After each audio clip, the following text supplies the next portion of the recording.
Holy crap, they just fucking shot that guy.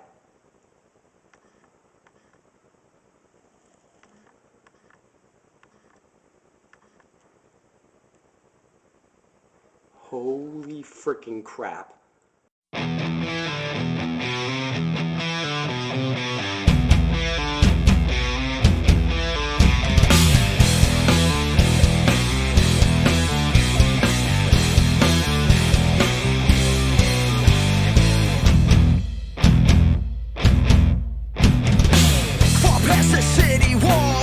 Above the courts and laws, they're building a machine.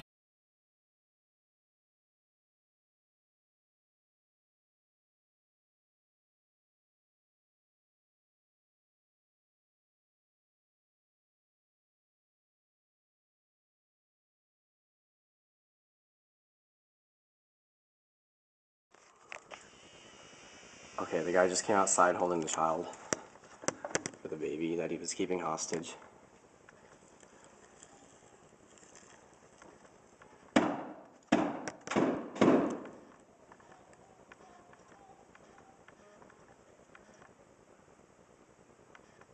Holy crap, they just fucking shot that guy.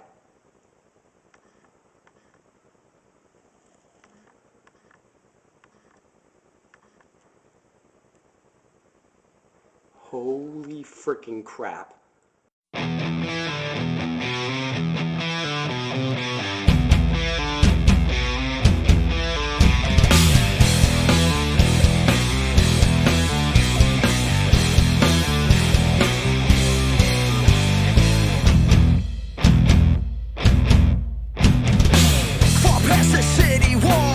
Above the courts and laws, they're building a machine, the likes of which we've never seen, designed to break our will, track us and keep us still.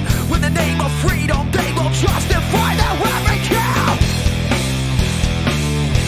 Police state, they got their riot shields, tear gas and black batons. This ain't protected servants, clear to see what side they're on. They think that do the dirty work of someone else. Sit back, collect the check and disassociate themselves. We're not afraid of you.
New questions tonight about an Army combat brigade being trained to deal with civil disturbances in the United States.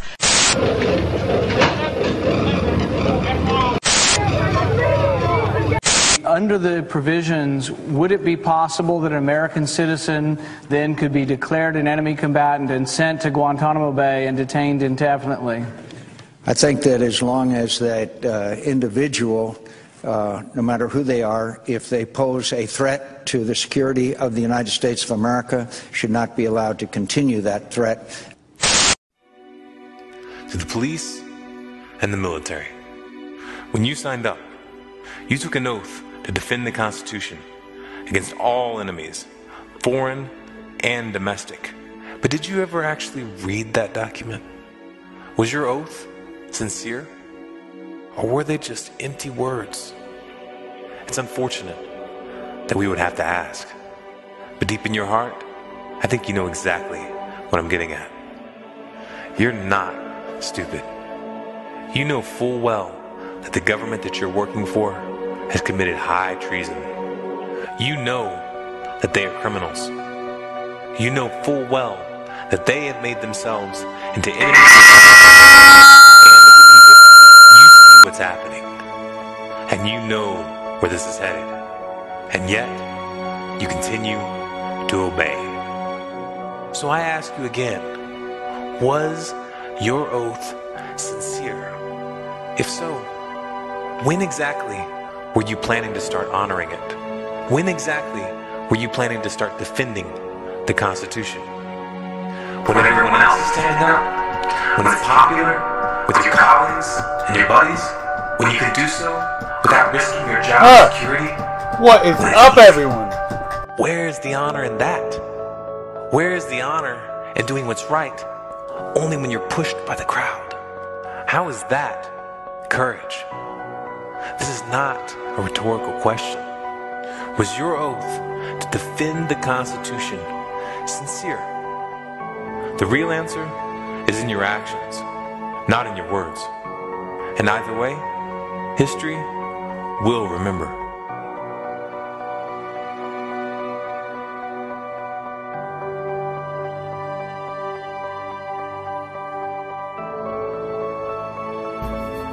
This is a message to all the employees of the DHS, the NSA, and whoever else in these alphabet soup agencies who plays a role in the massive surveillance apparatus of the United States government.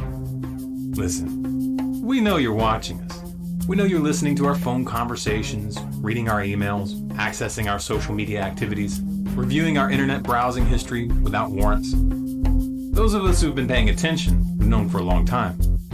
So this recent scandal with PRISM, where all of this supposedly came to light, isn't really a shock. In fact, it's kind of redundant. You've been leaking information about your spying activities so consistently over the past decade that one would have to be partially lobotomized to still believe that the US government holds itself to the rule of law. Due process is no more. We get it. You can now do whatever you want, whenever you want. Warrants, probable cause, who needs them? All these concepts of inalienable rights. So last century, aren't they? You know, in spite of all the fuss about the leaks and whistleblowers, the truth is that those who are running your organization want us to know that we're being watched. That, after all, is the real point of the game. If you can make people feel paranoid about what they say to their friends and what they post on the internet, then maybe they'll fall silent. And if everyone stays silent, then you'll be able to take this even farther without resistance. And then the people you work for would win. Nothing new or novel here. This is just the basic psychology of a police state. And America most definitely is a police state. You helped make that possible. You assisted in this power grab. So congratulations. Pat yourself on the back for a job well done. Got news for you though. We're not going to censor ourselves and cower in fear about what might happen when the government reads our emails or listens to our private conversations. No. To the contrary, we're just going to get louder. You see, we're not ashamed of our anti-government, anti-corporate fascism position. We're not the criminals. We're not the ones murdering countless civilians all over the planet in this phony war on terror. We're not the ones declaring ourselves to be virtual kings with the right to arrest or kill anyone anywhere without a warrant, to detain anyone indefinitely without a trial in secretive prison sites scattered around the globe. We didn't do that. The scumbags that you take orders from did. They are the criminals, and you are an accomplice. That means you're just as guilty as they are. Yeah, I know. You're just following orders. That's not a defense. It didn't work for the Nazis in Nuremberg, and it won't work for you when this all comes down. And make no mistake, this is coming down. That's not a threat. I'm not going to hurt you. I'm not going to call for people to hunt you guys down and hang you from street lamps. I'm really not interested in settling this in blood. But unfortunately, that's how these dramas usually play themselves out. Historically speaking, things don't tend to end so well for the cowards, idiots, and psychopaths who follow totalitarian madmen until the fat lady sings. The thing thing is, while it might not bother you to sell your children and grandchildren out like you have, there are a lot of people who aren't so morally flexible. There's a lot of people who actually care what kind of world they're passing on to future generations. There are a lot of people who would rather die than let their children grow up under the thumb of a faceless tyrant. And those people are getting very, very angry with you. We the people don't want your so-called security services. You're not working for us. If you were, you would be using your power to take down the criminals who are running the United States into the ground. So on behalf of the people of the United States of America, consider yourself fired. If you aren't working for the people, who are you working for? You better get clear about that right now. You better choose which side of history you're going to be on. Because when the tables turn, it's going to be too late for an apology. There is an alternative ending to this story, but it's going to require that you grow a pair. It's going to require that you start doing what's right rather than just following orders. Let's just talk about this in terms of the rule of law. The federal government was created by the Constitution. This is where its claims of legitimacy originate. The Constitution is a set of laws for the government, and every president, upon entering the office, swears an oath to abide by those laws. In case you forgot, there's a little section of the Constitution called the Bill of Rights. Now, the Patriot Act, the NDAA, PRISM, the NGI Biometrics Database, and numerous other programs that the U.S. government has put into place violate the 4th, 5th, 6th, 7th, and 8th Amendments of the U.S. Constitution. Therefore, the personal data collected without warrants, without probable cause, and the systems that are being used to collect that data are tools in the commission of a crime. If our kangaroo court system will not bring justice, then it is incumbent upon you, the cogs in the machine, to find a way to bring this deranged circus sideshow on bath salts that we call the U.S. government to account. It is incumbent upon you to act independently to bring about the destruction of those databases and the systems of information gathering. It is incumbent upon you that work within the surveillance apparatus to frustrate and slow the functioning of the system when it is used against the people, and to turn it on these criminals who have positioned themselves at the top of this machine, to gather information about their activities, and to leak that information to the public. You helped break your country, so you better help fix it. This isn't a request. This is your duty. This is your one and only path to redemption. If you agree with this message and you want those running the surveillance apparatus to listen, then share this video. Post it on Facebook, post it on Twitter, post it on your blog, send it to your friends via email. If you want to make sure that the watchers hear it, then add a few choice keywords in your post. In the description below, we've included a link to a list of words that are known to trigger their automated systems, and which will then provoke a human review. Let's put it in their face. Let's let these people know exactly where they stand. If you want more content like this, be sure to subscribe to Storm Clouds Gathering on YouTube. For updates and more interaction, follow us on Facebook at facebook.com/StormCloudsGathering.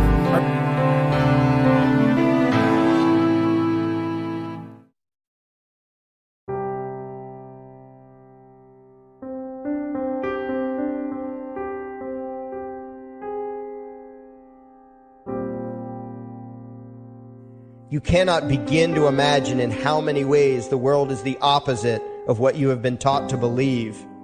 You see the guy who sells drugs to willing customers so he can feed his family as the scum of the earth, while you see the hypocrite who gives away stolen money in the name of government as a saint. You see the guy who tries to avoid being robbed by the federal thugs as a crook and a tax cheat, but see as virtuous the politician who gives away the same stolen loot to people to whom it does not belong. You see the cop as a good guy when he drags a man away from his friends and family and throws him in prison for 10 years for smoking a leaf. And you see anyone who defends himself from such barbaric fascism as the lowest form of life, a cop killer. In reality, most drug dealers are more virtuous than any government social worker, and prostitutes have far less to be ashamed of than political whores, because they trade only with what is rightfully theirs, and only with those who want to trade with them. The upstanding, church-going, law-abiding, tax-paying citizen who votes Democrat or Republican is far more despicable and a bigger threat to humanity than the most promiscuous, lazy, drug-snorting hippie. Why? Because the hippie is willing to let others be free, and the voter is not. The damage done to society by bad habits and loose morality is nothing compared to the damage done to society by the self-righteous violence committed in the name of the state. You imagine yourselves to be charitable and tolerant when you are nothing of the sort. Even the Nazis had table manners and proper etiquette when they weren't killing people. You think you're good people because you say please and thank you? You think sitting in that big building on Sunday makes you noble and righteous? The difference between you and a common thief is that the thief has the honesty to commit the crime himself, while you whine for government to do your stealing for you. The difference between you and the street thug is that the thug is open about the violence he commits, while you let others forcibly control your neighbors on your behalf. You advocate theft, harassment, assault, and even murder, but accept no responsibility for doing so. You old folks want the government to steal from your kids so you can get your monthly check. You parents want all your neighbors to be robbed to pay for your kids' schooling. You all vote for whichever crook promises to steal money from other people to pay for what you want. You demand that those people who engage in behaviors you don't approve of be dragged off and locked up, but feel no guilt for the countless lives your whims have destroyed. You even call the government thugs your representatives, and yet you never take responsibility for the evil they commit. You proudly support the troops as they kill whomever the liars in D.C. tell them to kill, and you feel good about it. You call yourselves Christians or Jews or claim to follow some other religion, but the truth is what you call your religion is empty window dressing. What you truly worship, the God you really bow to, what you really believe in is the state. Thou shalt not steal, thou shalt not murder, unless you can do it by way of government. Then it's just fine, isn't it? If you call it taxation and war, it stops being a sin, right? After all, it was only your God that said you shouldn't steal and murder, but the state said it was okay. It's pretty obvious which one outranks the other in your minds. Despite all the churches, synagogues, and mosques we see around us, this nation has one God and only one God, and that God is called government.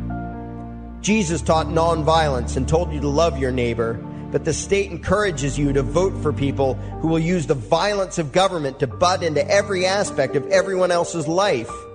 Which do you believe? To those about to stone a woman who had committed adultery, Jesus said, "Let him who is without sin cast the first stone." But the state says it's perfectly fine to lock someone up if they do something you find distasteful, such as prostitution. Which do you believe? The Christian God says, "Thou shalt not covet," but coveting is the lifeblood of the beast that is the state. You are taught to resent, despise, and hate anyone who has anything you don't have. You clamor for the state to tear other people down, steal their property, and give it to you. And you call that fairness. The Bible calls it coveting and stealing. You are not Christians. You are not Jews. You are not Muslims. And you certainly aren't atheists. You all have the same God, and its name is government. You're all members of the most evil, insane, destructive cult in history. If there ever was a devil, the state is it, and you worship it with all your heart and soul. You pray to it to solve every problem, to satisfy all your needs, to smite your enemies, and to shower its blessings upon you. You worship what Nietzsche called the coldest of all cold monsters, and you hate those of us who don't. To you, the greatest sin is disobeying your God, breaking the law, you call it, as if anyone could possibly have any moral obligation to obey the arbitrary commands and demands of the corrupt, lying, delusional megalomaniacs who infest this despicable town. Even your ministers, priests, and rabbis, more often than not, are traitors to their own religions, teaching that the commands of human authority should supersede adherence to the laws of the gods they say they believe in. Several years ago, I heard one pompous evangelical jackass in particular pontificating on the radio that anyone who disobeys the civil authority, be it a king or any other government, is engaging in rebellion against God. Those were the exact words he used. What if the government is doing something wrong? Well, this salesman for Satan opined, That is the business of those in government, and you are still obligated to obey.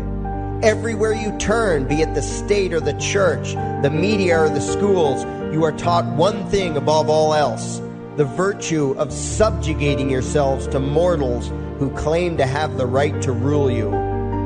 It is sickening the reverence with which you speak of the liars and thieves whose feet are so firmly planted on your necks. You call the congressmen and the judges honorable, and you swoon at the magnificence of the grandiose halls they inhabit, the temples they built to celebrate the domination of mankind. You feel pride at being able to say you once shook a senator's hand or saw the president in person. Ah, yes, the grand deity himself, His Royal Highness, the President of the United States of America. You speak the title as if you're referring to God Almighty. The vocabulary has changed a bit, but your mindset is no different from that of the groveling peasants of old who bowed low, faces in the dirt, with a feeling of unworthiness and humility when in the presence of whatever narcissist had declared himself to be their rightful lord and master. The truth of the matter, back then and today, is that these parasites who call themselves leaders are not superior beings. They are not great men and women. They are not honorable. They're not even average.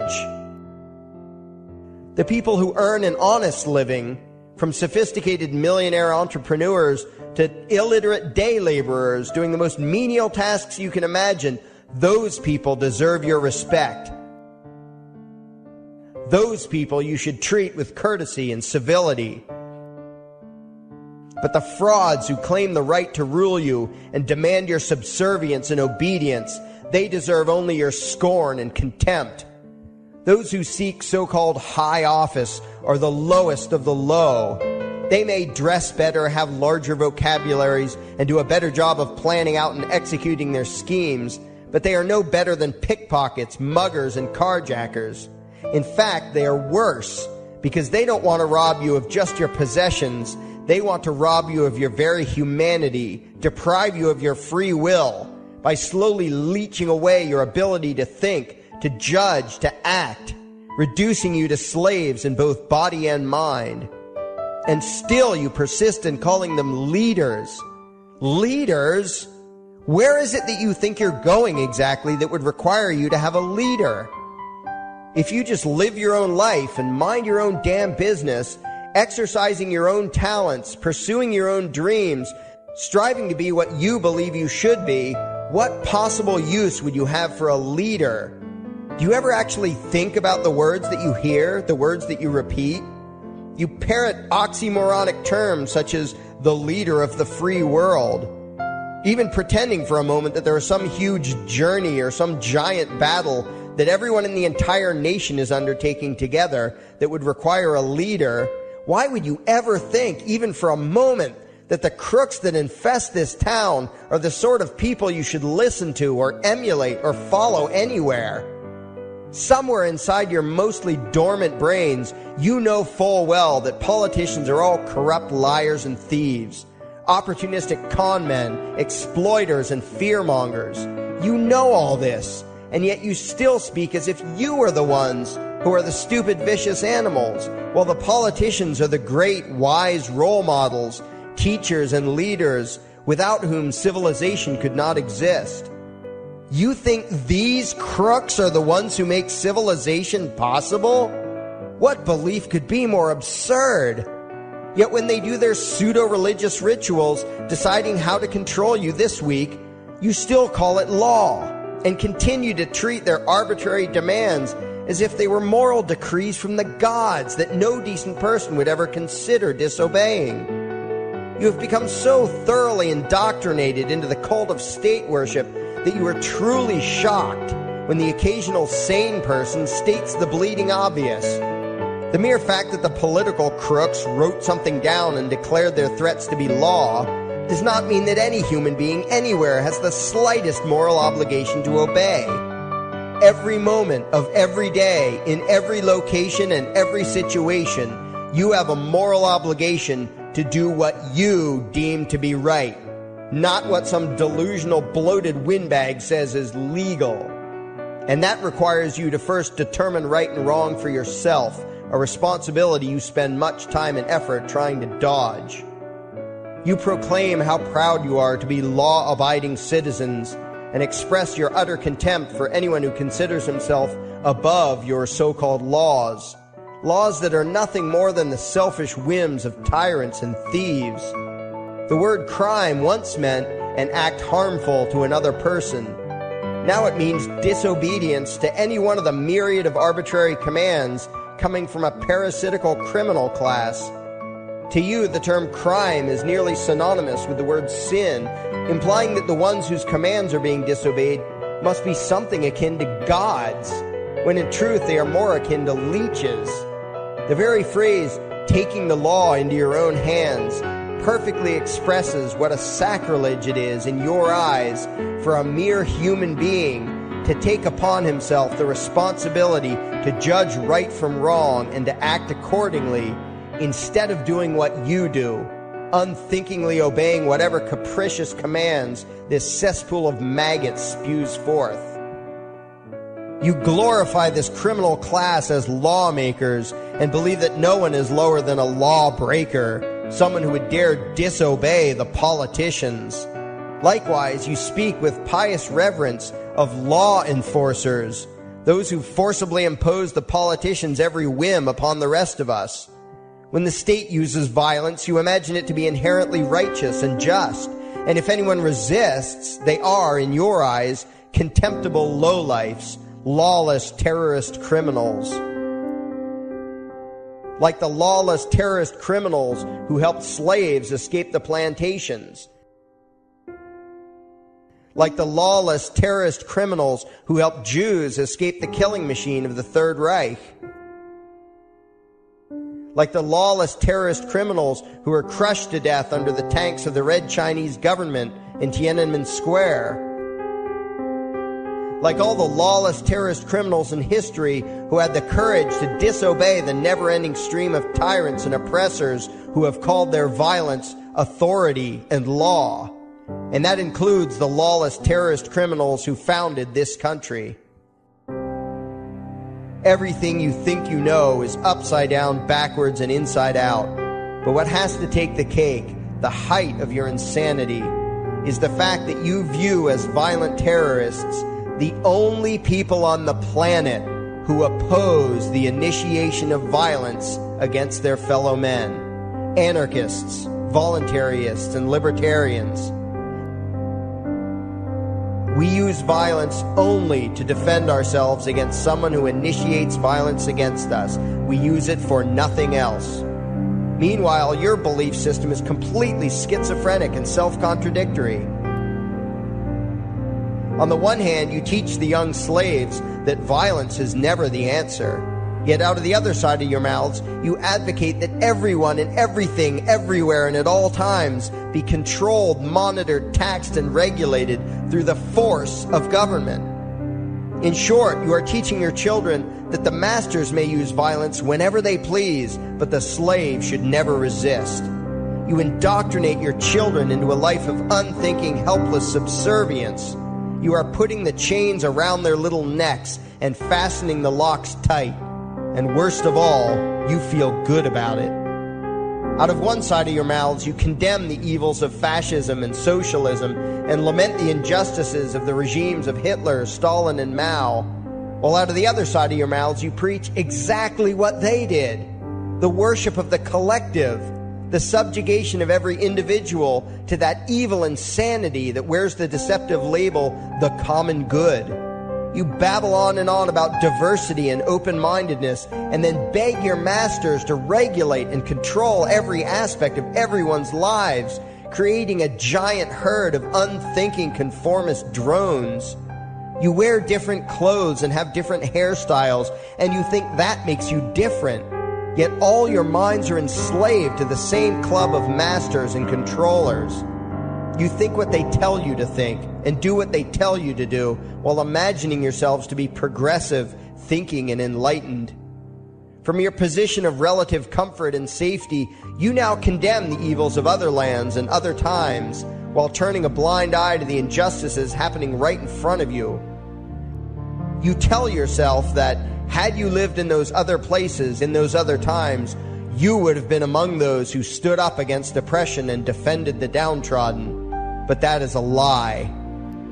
You would have been right there with the rest of the flock of well-trained sheep, loudly demanding that the slaves be beaten, that the witches be burned, that the nonconformists and rebels be destroyed.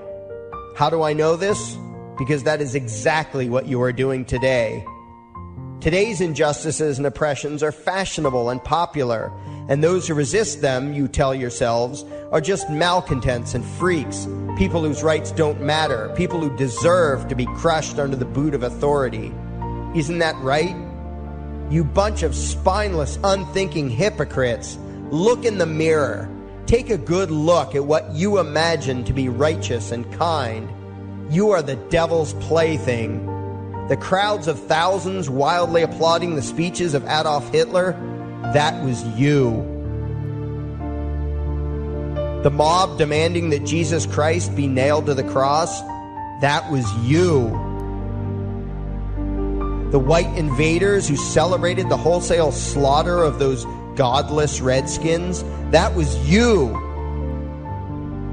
The throngs filling the Colosseum, applauding as the Christians were fed to the lions, that was you. Throughout history, the perpetual suffering and injustice occurring on an incomprehensible scale, it was all because of people just like you. The well-trained, thoroughly indoctrinated conformists, the people who do as they're told, who proudly bow to their masters, who follow the crowd, believing what everyone else believes and thinking whatever authority tells them to think. That is you.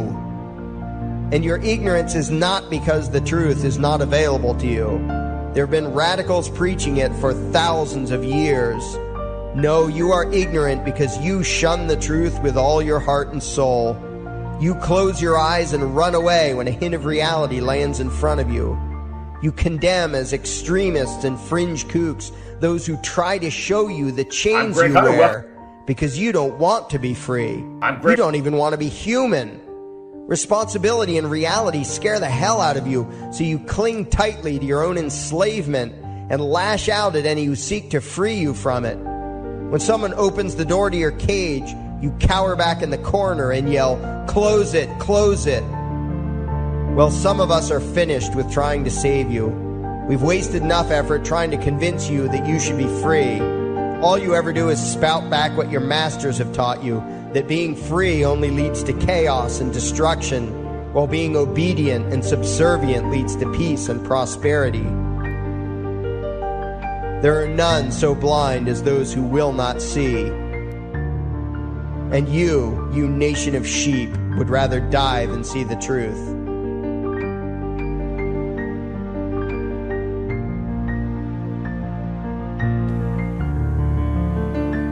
I believe that if we are honest with ourselves, that the most fascinating problem in the world is, who am I? What do you mean? What do you feel when you say the word I? I, myself. I don't think there can be any more fascinating preoccupation than that, because it's so mysterious, it's so elusive. Because what you are in your inmost being escapes your examination in rather the same way that you can't look directly into your own eyes without using a mirror. You can't bite your own teeth. You can't taste your own tongue. And you can't touch the tip of this finger with the tip of this finger. And that's why there's always an element of profound mystery in the problem of who we are. This problem has fascinated me for many years, and I've made many inquiries. What do you mean by the word I? And there is a certain consensus about this, a certain agreement, especially among people who live in Western civilization. Most of us feel I, ego, myself, my source of consciousness, to be a center of awareness and of a source of action that resides in the middle of a bag of skin. And so we have what I have called the conception of ourselves as a skin-encapsulated ego. Now, it's very funny how we use the word I. If we just refer to common speech, we are not accustomed to say, I am a body. We rather say, I have a body. We don't say, I beat my heart, in the same way as we say, I walk, I think, I talk. We feel that our heart beats itself, and that has nothing very much to do with I. In other words, we don't regard I myself as identical with our whole physical organism. We regard it as something inside it. And most Western people locate their ego inside their heads. You are somewhere between your eyes and between your ears, and the rest of you dangles from that point of reference. It is not so in other cultures. When a Chinese or Japanese person wants to locate the center of himself, he points here, not here. Here to what Japanese call the kokoro, or the Chinese call shin, the heart, mind. Some people also locate themselves in the solar plexus. But by and large, we locate ourselves behind the eyes and somewhere between the ears, as if within the dome of the skull there was some sort of arrangement such as there is at the SAC headquarters in Denver, where there are men in great rooms surrounded with radar screens and all sorts of things, and earphones on, watching all the movements of planes all over the world. So in the same way, we have really the idea of ourselves as a little man inside our heads who has earphones on which bring messages from the ears, and who has a television set in front of him which brings messages from the eyes, and all sorts of electrode things are all over his body, giving him signals from the hands and so on, and he has a panel in front of him of buttons and dials and things, and so he more or less controls the body. But he isn't the same as the body, because I am in charge of what are called the voluntary actions. And what are called involuntary actions of the body, they happen to me. I am pushed around by them, but to some extent also I can push my body around. This, I have concluded, is the ordinary, average conception of what is oneself. And look at the way children, influenced by our cultural environment, ask questions. Mummy, who would I have been if my father had been someone else? You see, the child gets the idea from our culture that the father and mother gave him a body into which he was popped at some moment. Whether it was conception or whether it was parturition is a little bit vague. But there is, in our whole way of thinking, the idea that we are a soul, a spiritual essence of some kind, imprisoned inside a body. And that we look out upon a world that is foreign to us.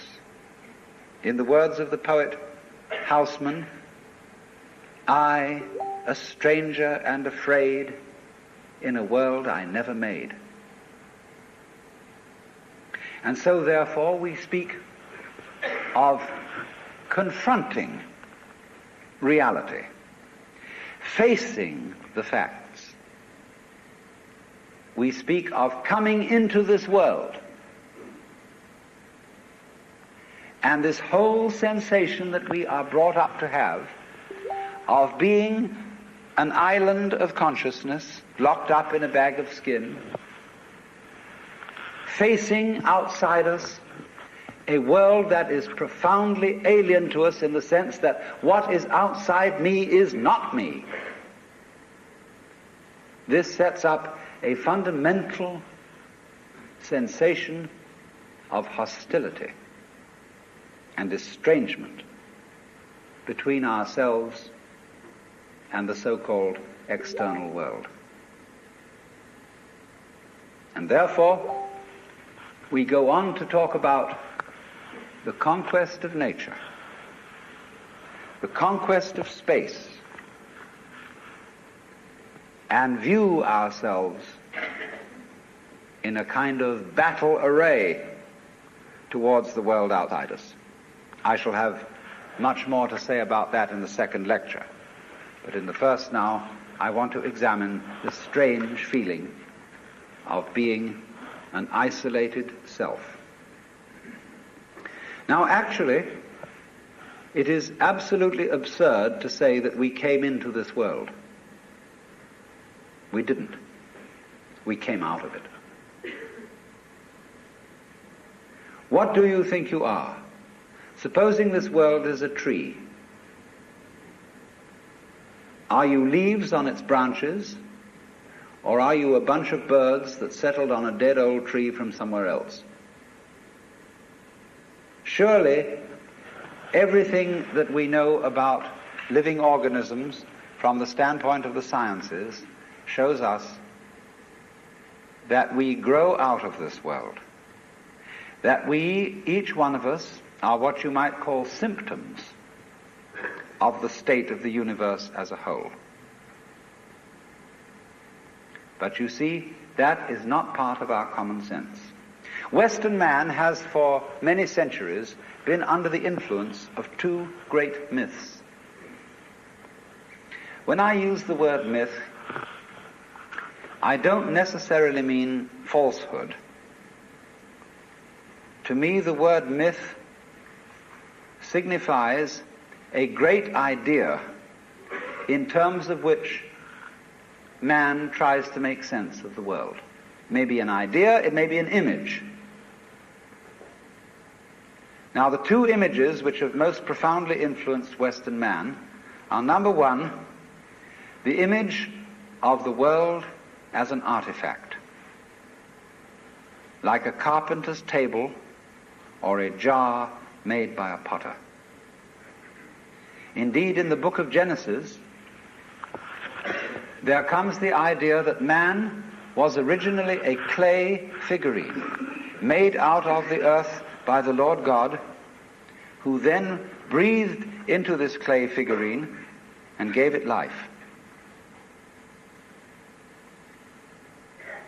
And the whole of Western thought is profoundly influenced through and through and through by the idea that all things, all events, all people, all mountains, all stars, all flowers, all grasshoppers, all worms, everything are artifacts. They have been made. And it is therefore natural for a Western child to say to its mother, "How was I made?" That would be quite an unnatural question for a Chinese child, because the Chinese do not think of nature as something made. They look upon it as something that grows, and the two processes are quite different. When you make something, you put it together, you assemble parts, or you carve an image out of wood or stone, working from the outside to the inside. But when you watch something grow, it works in an entirely different way. It doesn't assemble parts. It expands from within and gradually complicates itself, expanding outwards, like a bud blossoming, like a seed turning into a plant. But behind our whole thought in the West is the idea that the world is an artifact, that it is put together by a celestial architect, carpenter, and artist, who therefore knows how it was done. When I was a little boy, and I asked many questions which my mother couldn't answer, she used to resort in desperation to saying, "My dear, there are some things that we are not meant to know." And I said, "Well, will we ever find out?" And she said, "Yes, when we die and we go to heaven, it will all be made clear." And I used to think that on wet afternoons in heaven, we would all sit around the throne of grace and say to the Lord God, "Now just why did you do it this way? And how did you manage it that?" And he would explain it and make it all very clear. All questions would be answered. Because as we have popularly, in popular theology, understood the Lord God, he is the mastermind who knows everything. And if you ask the Lord God exactly how high is Mount Whitney to the nearest millimeter, he would know exactly like that and would tell you. Any question. The Cosmic Encyclopedia Britannica.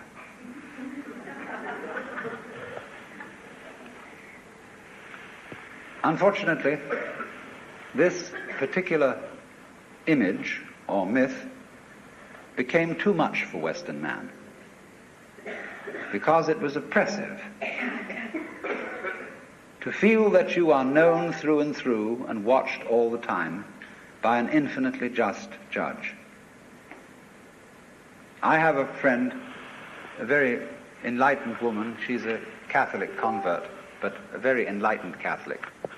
And in her bathroom, she has on the pipe that connects the tank with the toilet seat a little framed picture of an eye.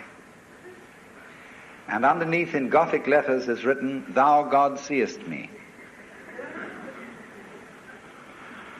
Everywhere is this eye watching, and judging you, so that you always feel you're never really by yourself. But the old gentleman is observing you and writing notes in his black book. And this became too much for the West. It became oppressive. They had to get rid of it. And so instead, we got another myth, the myth of the purely mechanical universe. This was invented at the end of the 18th century. It became increasingly fashionable throughout the course of the 19th century and well into the 20th century, so that it is today's common sense. Very few people today really believe in God in the old sense. They say they do, but they really hope there is a God. They don't really have faith in God. They fervently wish that there was one and feel that they ought to believe that there is. But the idea of the universe being ruled by that marvelous old gentleman is no longer plausible. It isn't that anybody's disproved it, but it just somehow doesn't go with the vast infinitude of galaxies and the immense light-year distances between them and so on. So instead, it has become fashionable, and it is nothing more than a fashion, to believe that the universe is dumb, stupid, that intelligence, values, love, and fine feelings reside only within the bag of the human epidermis, and that outside that, the thing is simply a kind of a chaotic, stupid interaction of blind forces. Courtesy of Dr. Freud, for example, biological life is based on something called libido, which was a very, very loaded word. Blind, ruthless, uncomprehending lust. That's the foundation of the human unconscious. And similarly to thinkers of the 19th century, like Ernst Haeckel, even Darwin, T.H. Huxley, and so on, there was this notion that at the root of being is an energy. And this energy is blind. This energy is just energy. And it's utterly and totally stupid. And our intelligence is an unfortunate accident. By some weird freak of evolution, we came to be these feeling and rational beings, more or less rational. And this is a ghastly mistake, because here we are in a universe that has nothing in common with us, that doesn't share our feelings, has no real interest in us. We're just a sort of cosmic fluke. And therefore, the only hope for mankind is to beat this irrational universe into submission and conquer it and master it. Now, all this is perfectly idiotic. If you would think that the idea of the universe as being the creation of a benevolent old gentleman, although he's not so benevolent, he takes a sort of, this hurts me more than it's going to hurt you sort of attitude to things. You can have that on the one hand, and if that becomes uncomfortable, you can exchange it for its opposite, the idea that the ultimate reality doesn't have any intelligence at all. At least that gets rid of the old bogey in the sky, in exchange for a picture of the world that is completely stupid. Now, these ideas don't make any sense, especially the last one, because you cannot get an intelligent organism, such as a human being, out of an unintelligent universe. The saying in the New Testament that figs do not grow on thistles nor grapes on thorns applies equally to the world. You do not find an intelligent organism living in an unintelligent environment. Look, here is a tree in the garden, and every summer it produces apples. And we call it an apple tree, because the tree apples. That's what it does. All right. Now here is a solar system inside a galaxy. And one of the peculiarities of this solar system is that at least on the planet Earth, the thing peoples. In just the same way that an apple tree apples. Now maybe 2 million years ago, somebody came from another galaxy in a flying saucer and had a look at this solar system, and they looked it over and shrugged their shoulders and said, just a bunch of rocks. And they went away. Later on, maybe 2 million years later, they came around and they looked at it again. And they said, excuse me, we thought it was a bunch of rocks, but it's peopling. And it's alive. After all, it has done something intelligent. Because you see, we grow out of this world in exactly the same way that the apples grow on the apple tree. If evolution means anything, it means that. But you see, we curiously twist it. We say, well, first of all, in the beginning, there was nothing but gas and rock. And then intelligence happened to arise in it, you know, like a sort of fungus or slime on the top of the whole thing. But we're thinking in a way, you see, that disconnects the intelligence from the rocks. Where there are rocks, watch out. Watch out, because the rocks are going eventually to come alive.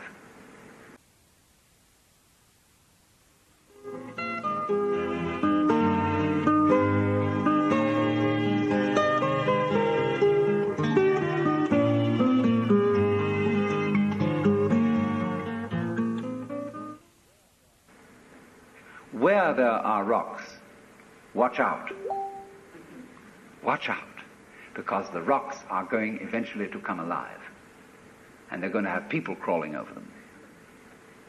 It's only a matter of time. Just in the same way as the seed, the acorn, is eventually going to turn into the oak, because it has the potentiality of that within it. Rocks are not dead. You see, it depends on what kind of attitude you want to take to the world. If you want to put the world down, you say, oh, well, fundamentally it's only just a lot of geology. It's a stupidity. And it so happens that a kind of a freak comes up in it which we call consciousness. And that's an attitude that you take when you want to prove to people that you're a tough guy, that you're realistic, that you face facts, and that you don't indulge in wishful thinking. It's just a matter of role-playing. And you must be aware of these things. They are fashions in the intellectual world. On the other hand, if you feel warm-hearted towards the universe, you put it up instead of putting it down, and you say about rocks, they're really conscious, but a very primitive form of consciousness. Because after all, when I take even this crystal here, which is glass, and go, well, it makes a noise. And that response, that resonance, is an extremely primitive form of consciousness. Our consciousness is much more subtle than that. But when you hit a bell and it rings, you touch a crystal and it responds, inside itself, it has a very simple reaction. It goes jangle inside, whereas we go jangle with all sorts of colors and lights and intelligence, ideas and thoughts. It's more complicated. But both are equally conscious, but conscious in different degrees. That's a perfectly acceptable idea. It's just the opposite of the idea. See, all I'm saying is that minerals are a rudimentary form of consciousness, whereas the other people are saying that consciousness is a complicated form of minerals. You see? What they want to do is to say everything is kind of bleh. Whereas what I want to say is hooray, life is a good show. Now then, as we study man or any other living organism and try and describe him accurately and scientifically, we find that our normal sensation of ourselves as isolated egos inside a bag of skin is a hallucination. It really is. It's absolutely nutty. Because when you describe human behavior, or the behavior of a mouse or a rat or a chicken or anything you want to describe, you find that as you try to describe its behavior accurately, you must also describe the behavior of its environment. Supposing I walk, and you want to describe the action of walking. You can't talk about my walking without also describing the floor. Because if you don't describe the floor and the space in which I am moving, all you will be describing is somebody swinging his legs in empty space. So as to describe my walking, you must describe the space in which you find me.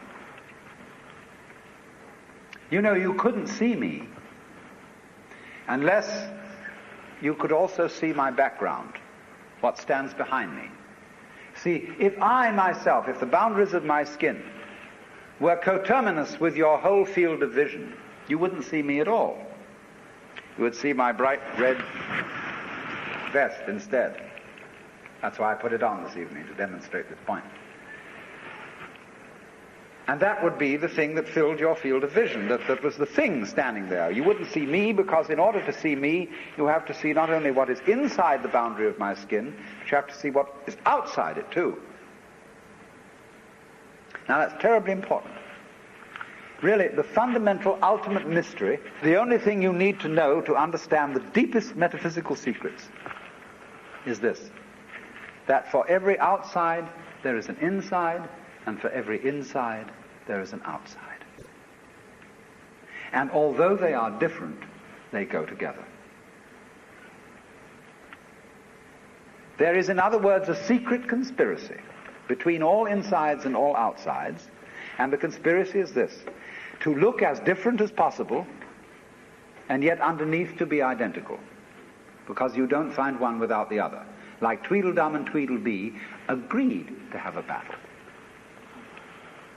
Note that, agreed. So there is a secret.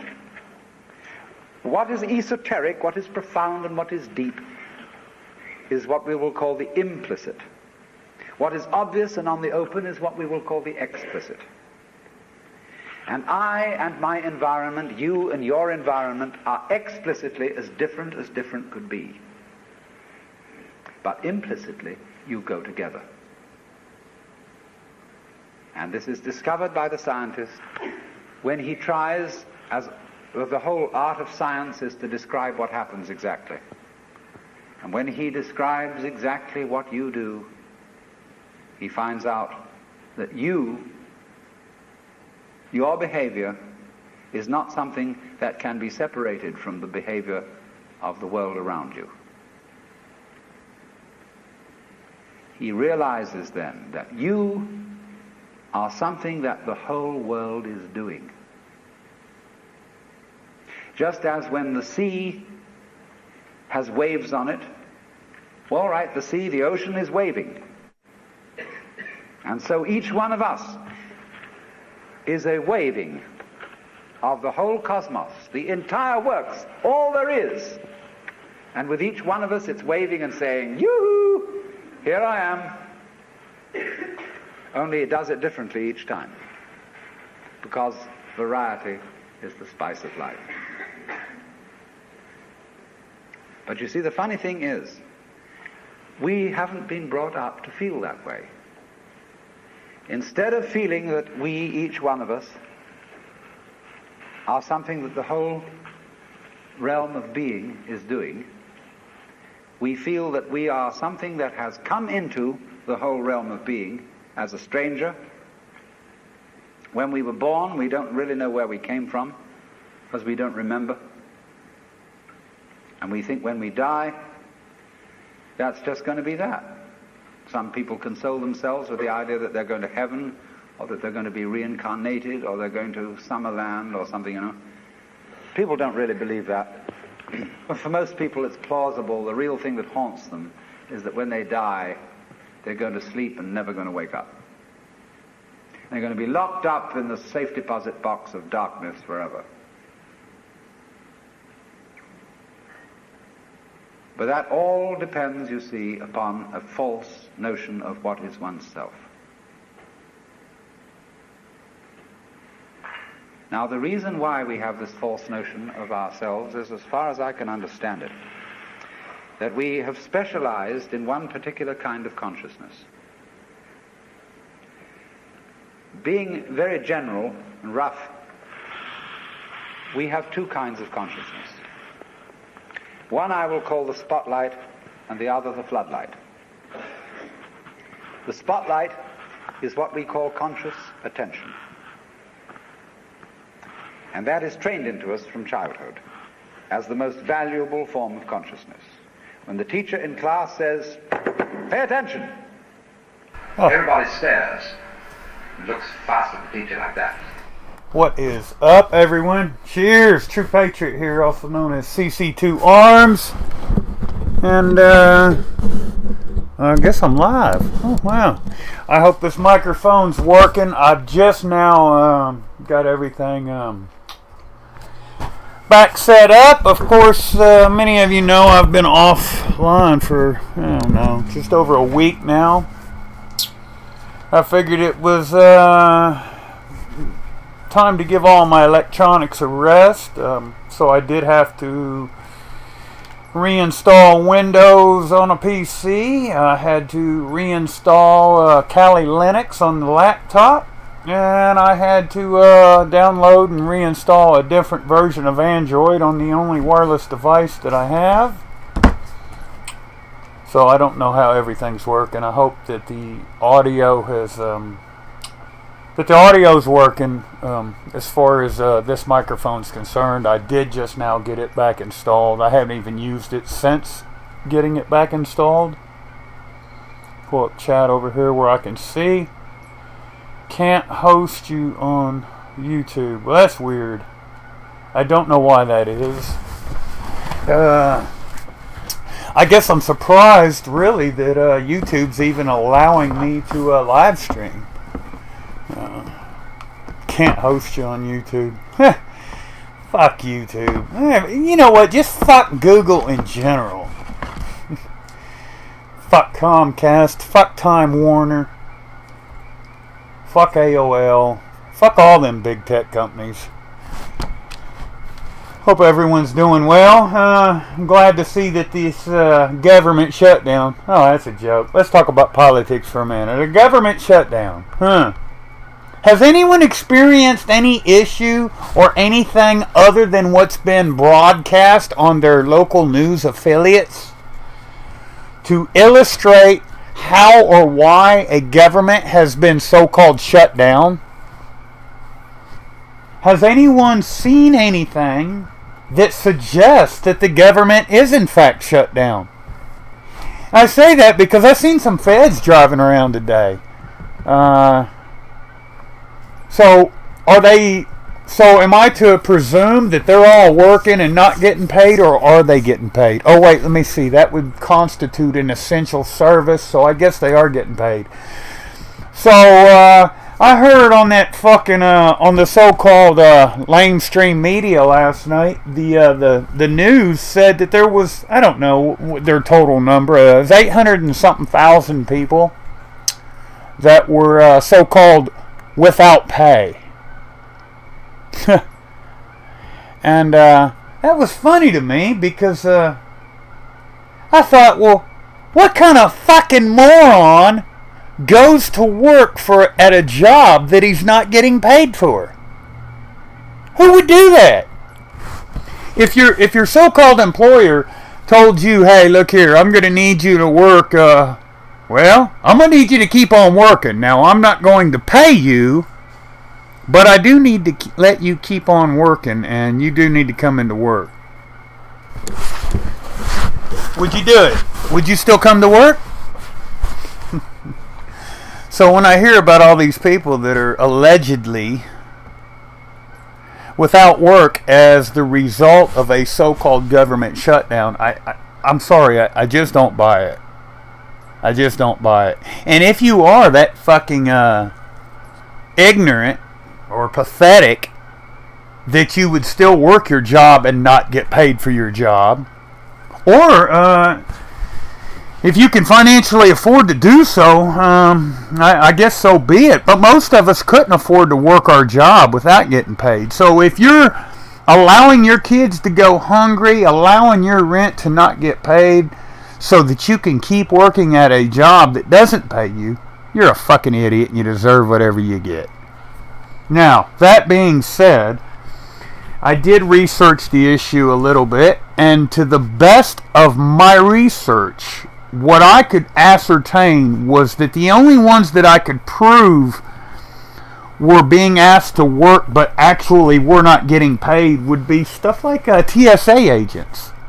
So that led me to the question, how did we ever have airlines, and how did we ever have flights and air travel prior to the year 2001?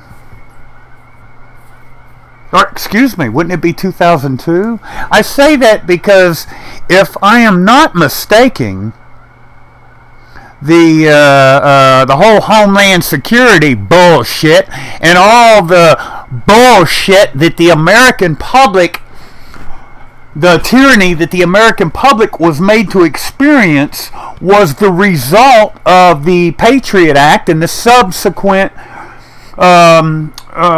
edits and newer editions of the newer revisions of the Patriot Act. And the Patriot Act and all that bullshit was the result of the fucking what was that? The Talmudic ritual or whatever the fuck we were put under as a result of the atrocities committed on the American people?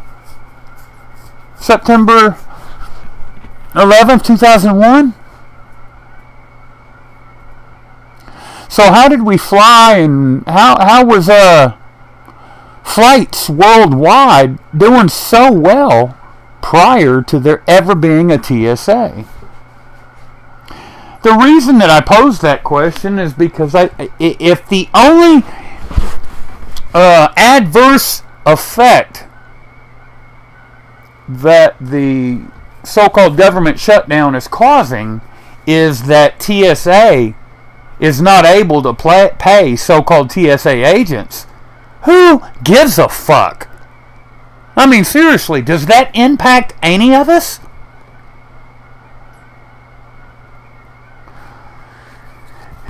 Here's another one to consider. Let's say how many times you go through a TSA checkpoint at the airport and you've got, I don't know, 75 cents to $1 change in your pocket, and because you've been kept in that fucking line for so long, you're that goddamn pissed off that you say, fuck that change, give my motherfucking shit, I'm ready to go before I miss my fucking plane. You forget about that dollar. Have any of you researched into how much the TSA collects with regards to uncollected change at checkpoints nationwide annually? Do that research. Now ask yourselves, where does all that money go?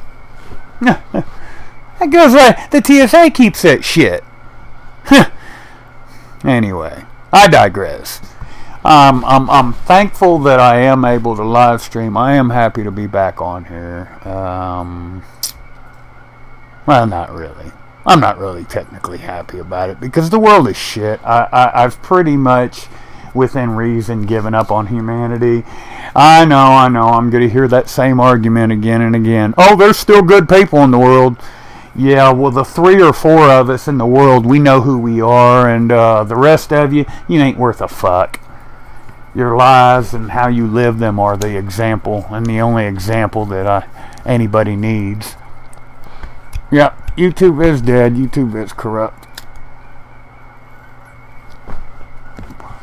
Internet is in general. It's a fucking, ain't worth a shit. It doesn't do me no good, I mean, really, to get on here. I don't make, there's no monetary gain. I'm not making any money, which I wouldn't really want to make any money, but if anything, I would like to cover the costs of being on the internet. However, that even that being said, I don't even really much concern myself with that anymore.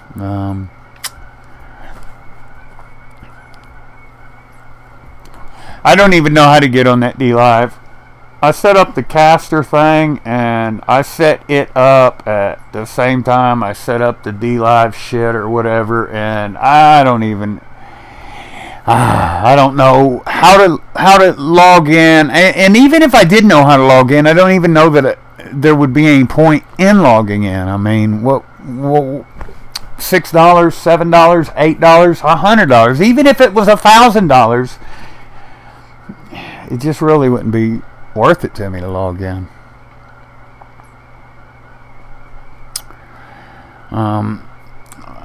Anymore, I mean, I don't really get to leave the house much now. A lot of shit goes on here. It's weird. I've had people have broke into my garage, broke into the barn. I've had somebody killed some of my animals. I've had a bunch of stuff that is just not replaceable disappear.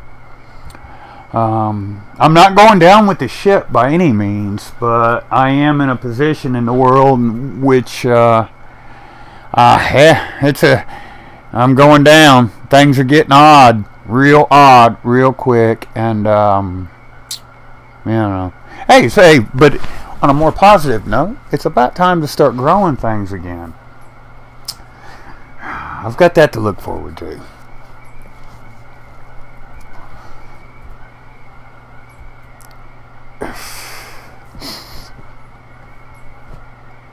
I still have the D-Live thing. Matter of fact, if I'm not mistaken, I think Caster is set up to where it's streaming it now. Logging into all that shit just ain't. My electric bill is $260 to $300 a month, regardless of what I do or don't do. The water bill average is $60 a month. Between the rent, the electric, all the other bills, I go backwards roughly $1,000 a month. I go backwards roughly $1,000 a month. That being said, I don't really think that there's anything I'm going to do web-based that's ultimately going to help me. Would having a positive cash flow coming in of $10, $12, $1,500, $200 a month help? Yes, it sure would. Would it cushion the blow a little bit? Yeah. But when you're going in debt roughly $1,000 a month, there's not much that you can do in regards to a way that's going to be sustainable. It's just not sustainable. It's why I started growing my own food, because I was in a system in which I couldn't make headway no matter what efforts I made.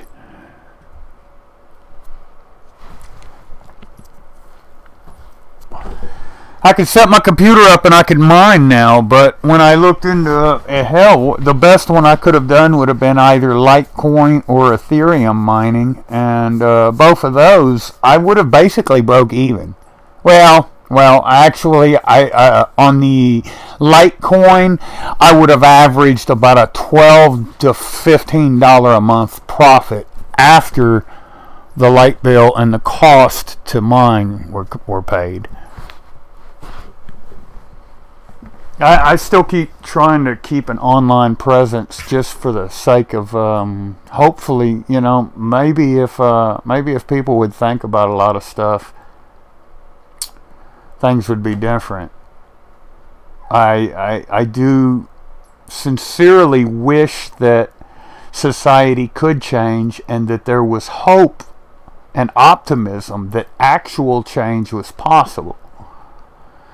I do try to keep that hope alive.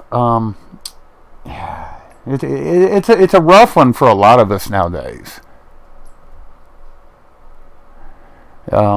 We have to live in a world that many of us now know isn't right. It's fucked up. Yet, what we are actually able to do to help it, we're very limited. Very, very limited.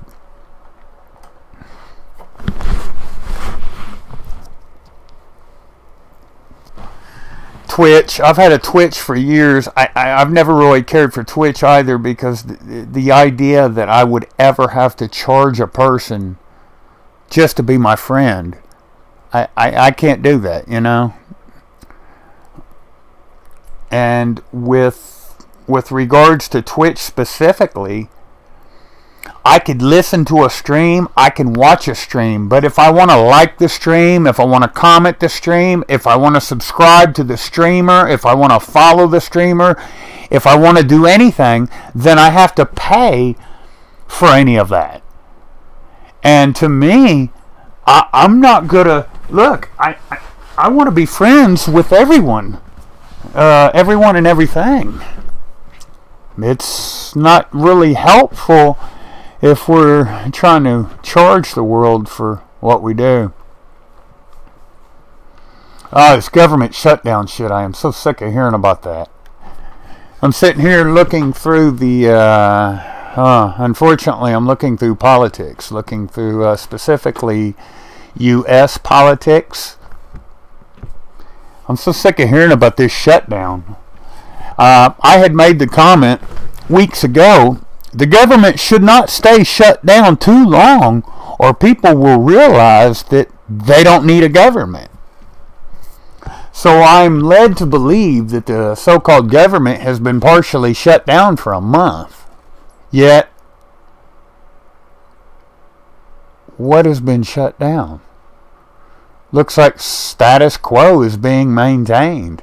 Same shit, different fucking day. The same talking heads still talking about the same useless fucking shit they talk about every day. Meanwhile, Bush family still alive and well. Trump family still gazillionaires. Clinton Foundation still alive and thriving. Nobody's been arrested. No indictments have been served. Nobody's in jail. The poor are still getting poorer. The rich are rich and still getting richer. And who gives a fuck? Same shit, different day. Nothing changes. Americans. What's an American? United States of America. What fucking... And what would an American be? Where would that come from? American. So who would have the right to name this place America? Who would have that right? If someone did in fact have the right and exercised it, who was that? What would they call themselves? Who did they call themselves?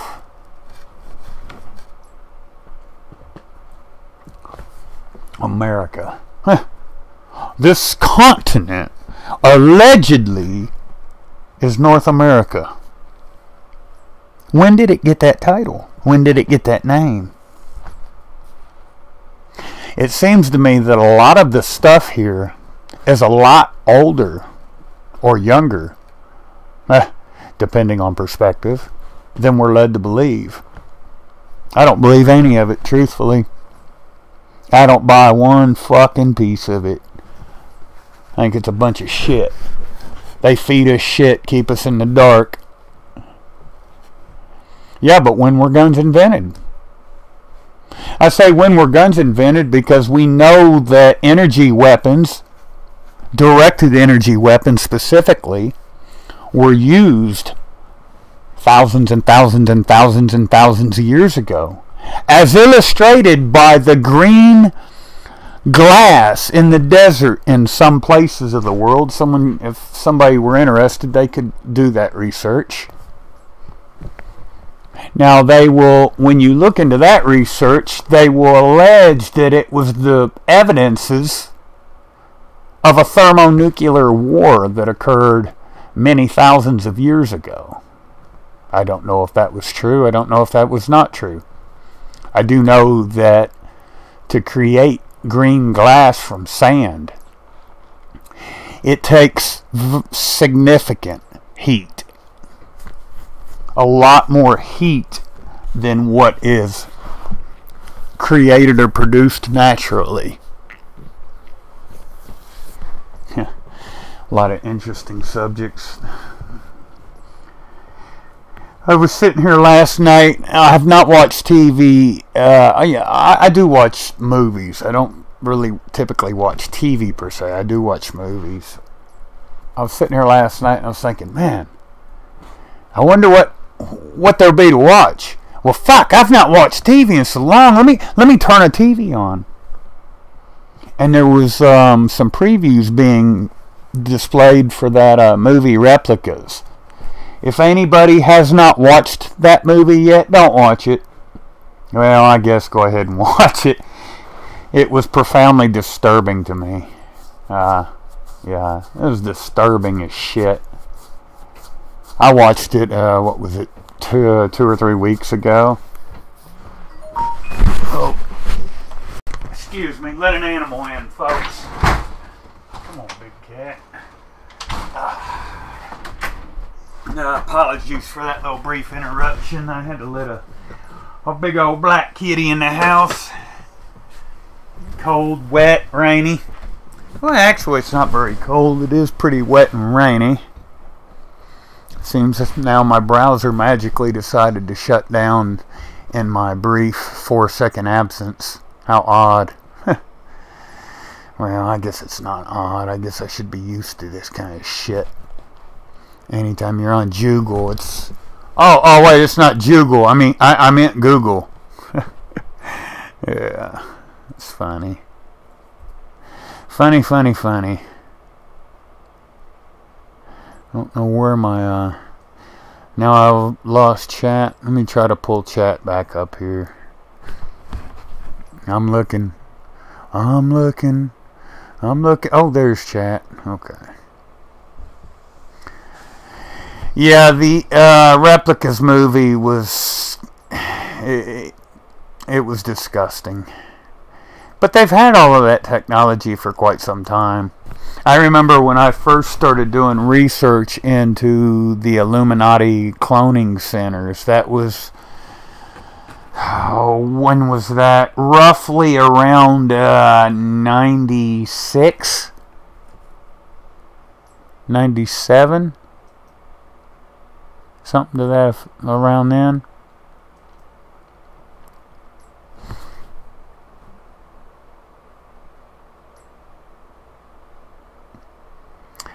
Yeah. This continent was pretty much, this was a thriving metropolis before the white man came here. Or, excuse me, before the European Jesuits came to this continent, it was a thriving metropolis. When we got here, when the European Jesuits got here and started to carry out their plans, this was one of the largest shipping ports in the world. What was it? It was just over 1.25 million people here.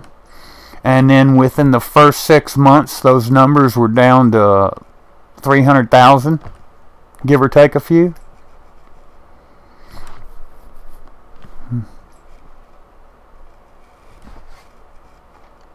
It's terrible, isn't it? We knew well in advance of getting here what we were doing when we got here.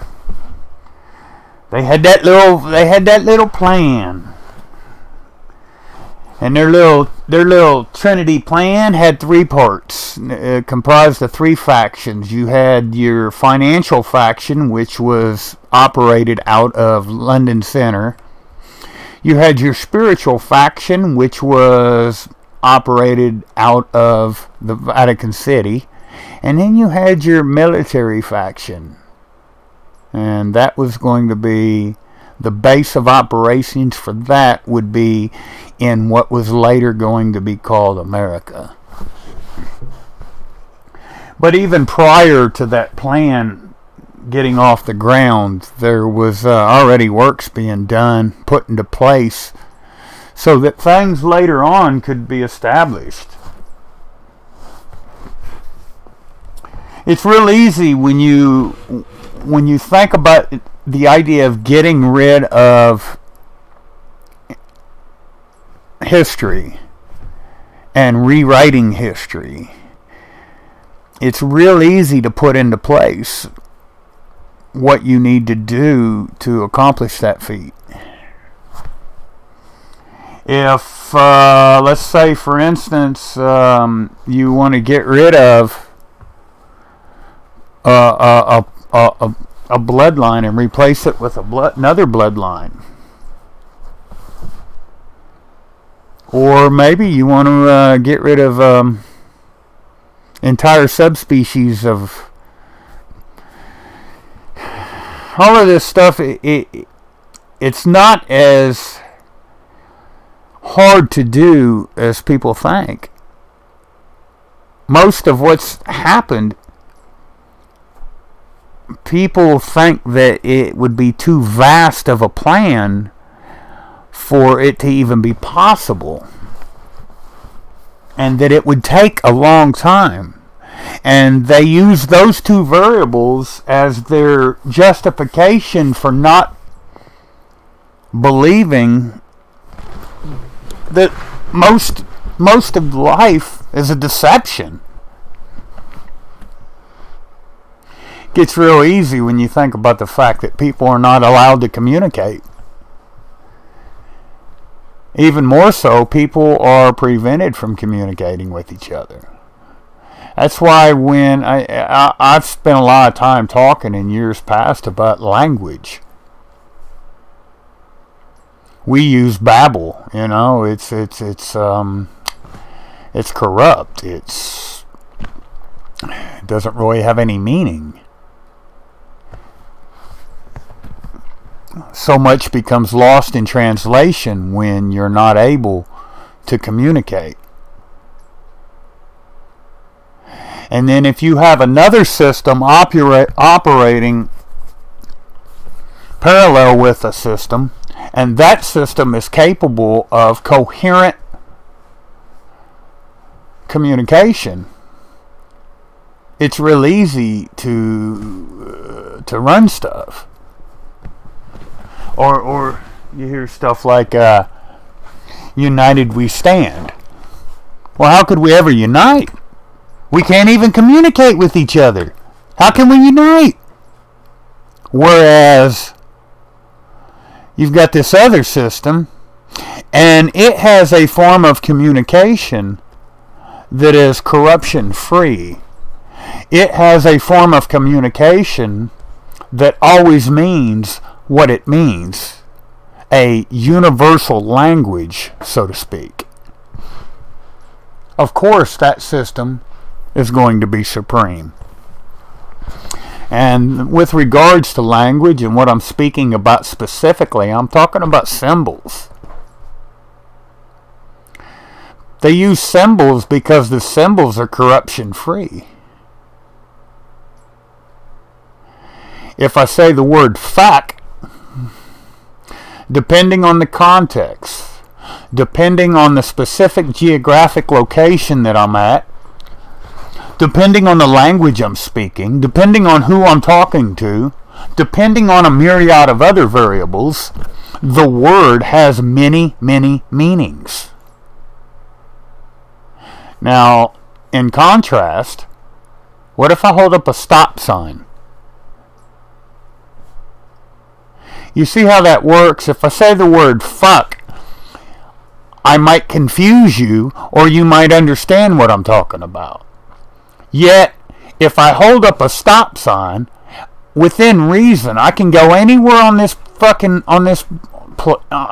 earth, world, whatever the fuck it is we're living on, and we all will pretty much universally know what that sign means. You see, symbols have value, they have meaning. They've not yet been corrupted. I don't even know if they can be corrupted. Whereas words, the spellers know the spells they cast with their spelling. I'm not a speller, I'm not a magician of any kind. But that doesn't mean that there are not a lot of things that are. They know they keep us divided that way. And by all of us remaining divided, we're not able to get on the same page. We're not able to focus on what needs to be done. And even when we are able to briefly realize the problems in our world, we're not willing to do what it takes to fix them. If I said take every member of the Bush bloodline and shoot them in the fucking head at point blank range in a public square, many people would consider me a murderer. They would look at me as negative. They would say that I'm mean. They would say that I shouldn't judge. They would call me a whole slew of angry words.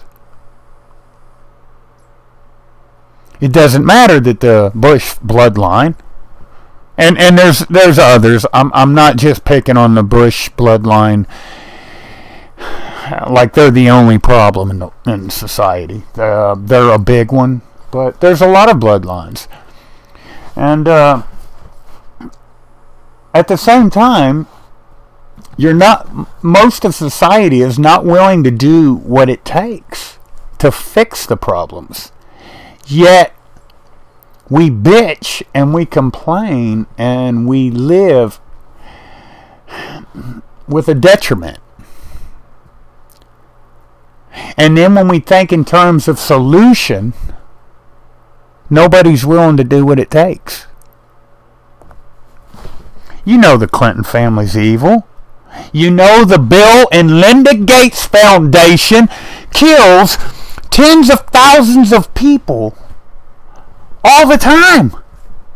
But yet, you won't publicly hang till dead Bill Gates. You won't skin Linda Gates alive and let the world watch. And if someone like me even mentions such atrocities, you cower in fear and you get goosebumps and you talk about how mean I am. Some people are willing to do what it takes. So when we start thinking about our world and the rate at which society is declining, and at the rate at which humanity is leaving, we're becoming inhumane or not humane or less human. We need to ask ourselves, are we willing to do what it takes? Now, pretty soon we'll be at a crossroads. We're going to have an opportunity to go one direction or another direction. In times past, we do nothing, we fail, we die, we're reset, and we do it all over again. We willfully make the choice to keep doing the same fucking shit that keeps fucking us up, and we keep fucking it up. We don't have to, we choose to. We actively, willfully choose to do the same things which lead us to the same failures time and time again. And we can't really blame people for our own demise. It's not the 1%'s problem. They're willing to do what it takes. So when you start, like now we've got, you know, when you've got your whatever bobblehead you think's in charge of your country. Well, I'm a Bush supporter. I'm a Clinton supporter. I'm against Trump. I'm for Trump. It's not really relevant. They're willing to do what it takes.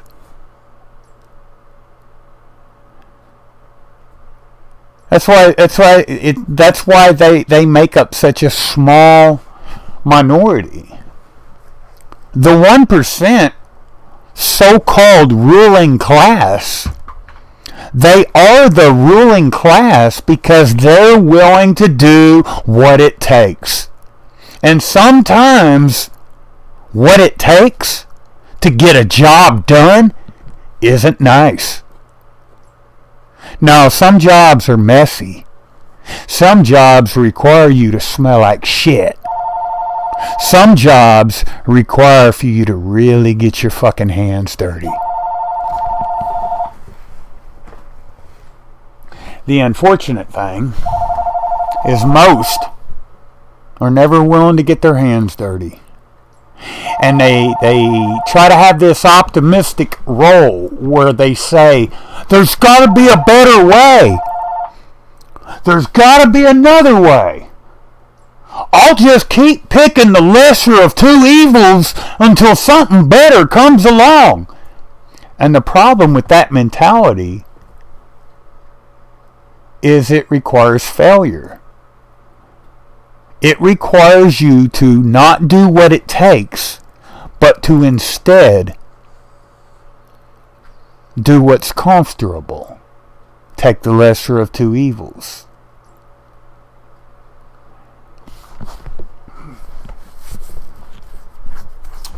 I, for one, have never been one of them sorts. Yeah. I'm in a state where a man can be put in jail for having a pack of rolling papers, yet I still choose to grow pot. Why? Because I don't do what's legal. I don't even give a fuck what is or is not legal. I've never cared. When I make a decision, I base my decision on what I know or perceive to be right. And how do I figure what's right? Well, the first thing I do is I sit back and I think. And then I think about it some more, and then I'll sleep on it. And anyway, I base it on what I come up with via the heart. I listen to my heart. I take a long, hard look inside myself, and I think to myself, is this righteous? Is this going to benefit and or hurt not just myself, but the world around me? And after careful consideration, after weighing out the pros and the cons, I make my decision. And never will I base that decision on what someone else says. Although I will take the opinions of others into consideration. But ultimately, if I'm going to live my life and die in my life, and either way be held accountable for my life, then I have to be the one that makes the decisions for my life. I can't base those decisions on what other people do in their life. It's just, it wouldn't be fair to myself. I would really feel like shit if I made the wrong decision. It turned out to be very bad for me, and I said, well, I only did it because that's what so-and-so told me to do. So-and-so said that this was right or that this was wrong, and I did it, and it was a fuck-up. No, I ain't gonna do that.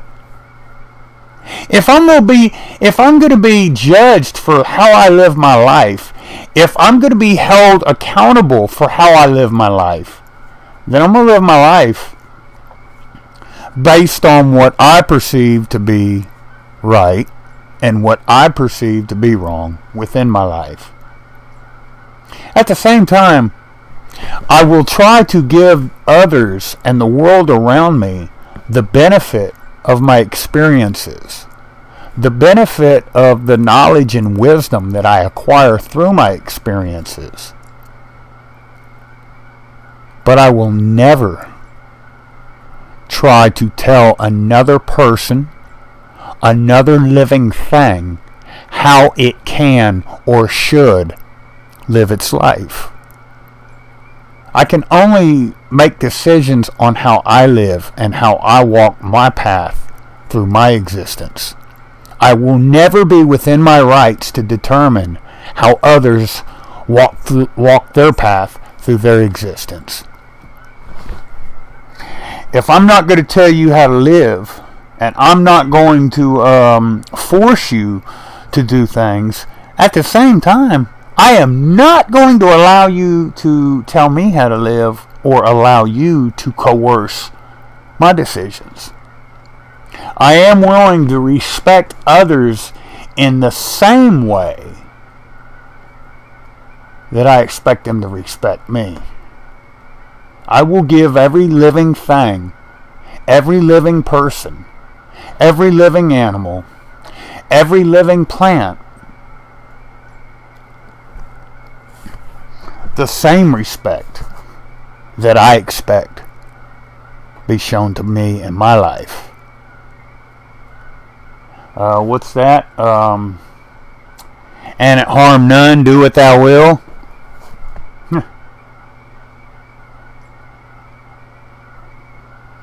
I'm not running nothing but my own life. I'm not going to run the lives of others. And I'm not going to allow others to rule my life.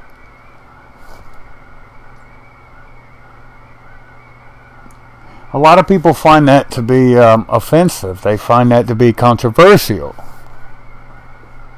I didn't sign up for no fucking contracts. I don't know what the fuck I am. I don't know where the fuck I am. I don't know where the fuck I'm going, and I don't know how to get there.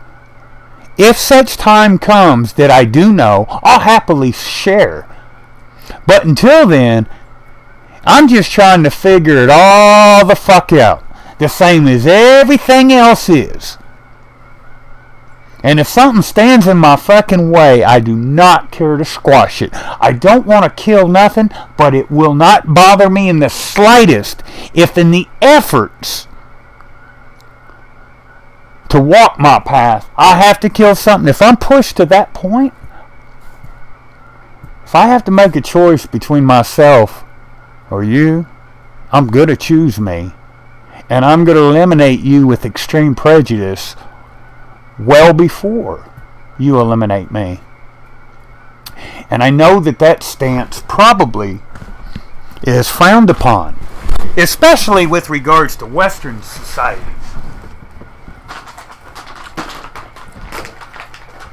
But at the end of the day, I will live and I will be judged according to my choices. I will not live, I will not be judged according to your choices. And I think that if we could all learn to think critically and look around us, we could all learn a lot. Not just from each other, but from ourselves. Look at the world around us. So, it's acceptable for me to get a girl pregnant, and at 7 months through the pregnancy, for me and the girl to decide to kill that fucking infant. That's acceptable. That's fine. That's completely okay. But if the girl gets cancer and I decide to treat that girl's cancer with some plant growing in my backyard, I'm a criminal? What the fuck kind of world is that? I can walk through the woods and I can see a mushroom growing naturally. And it's legal for me to look at that mushroom. But if I eat that mushroom, it's a crime? What the fuck kind of world is that? And creating gray area and then creating pathetic excuses to justify the gray areas that we create, which is diminishing the should be obvious lines between what is right and what is wrong. Well, that's just fucking wrong too. And there is no excuse for that. There is no justification for it. There is what is right and there is what is wrong. Well, technically this is wrong, but the government passed a law that says I can do it, so I guess I'm kind of like right and wrong at the same time. That's bullshit, people. That's fucking bullshit. Don't kid yourselves. There's righteousness, and then there's everything else. You're either righteous or you're not. man may have the ability to pass statutes, acts, regulations, legislation, but man does not have the ability to create or put into place law. I'm not saying that there is not law, because we all know there's law. There was a time that we referred to this as common law, or law of the land. Now, why did we call it common law? We referred to it as common law because we all knew within reason what was expected of us. If I'm walking down the road and I see your shit in that little fucking piece of fucking garbage yard of yours, I knew that that was your shit, and I left it the fuck alone. No, there was no law that said I couldn't touch your shit, but I knew, hey, that's that person's shit. It ain't my shit, so I keep my hands the fuck off of it. That's why it was common law. Because I knew to leave it the fuck alone. And you knew, hey, it's okay for me to have my shit out here, and ain't nobody gonna mess with it. They ain't gonna mess with it because they know it's not their shit and they need to keep their hands off of it. It was common because the understanding was mutual. I left your shit alone. You left my shit alone. That was common law. We've called it other things. We called it natural law. There you go. Mark Passio, Jinxie, in chat at, I don't know, 10-15 minutes ago. I don't know, it's 10 after 5 on the 14th of January Eastern Standard Time. I don't know what time zone she's in, but anyway, she mentioned Mark Passio, and he talks about natural law a lot. I like Mark Passio. I've listened to most of his lectures and watched several of his videos. I've read several things he's written, you know. Like-minded individuals, anyway, he's a like-minded individual. I do align myself with a lot of the same perceptions he has. He talks a lot about natural law, but we've called common law, we've also called it natural law. It was natural because it was not something that had to be taught. It was instinctive. So when a normal man or woman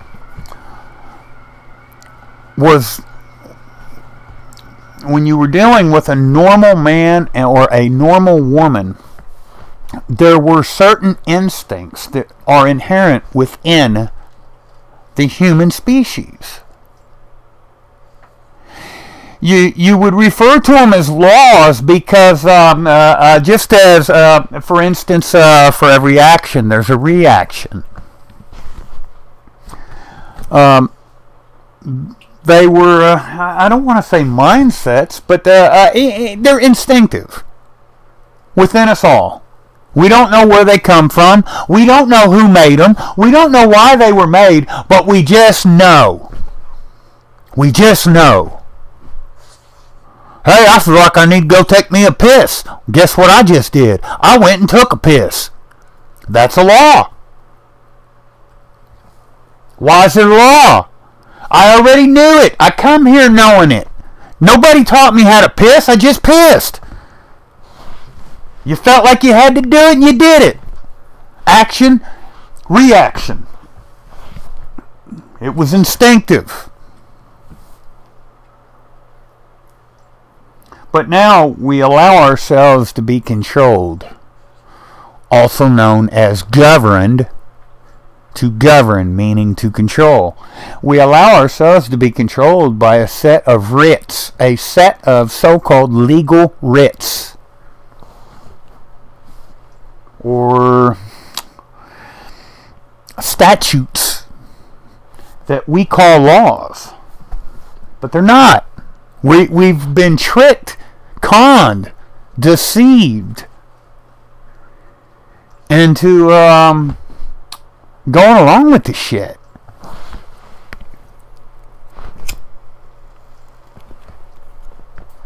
We don't have to. We choose to. And why? There again, taking the path of least resistance. Well, with regards to the United States of America, income tax was ruled unconstitutional twice.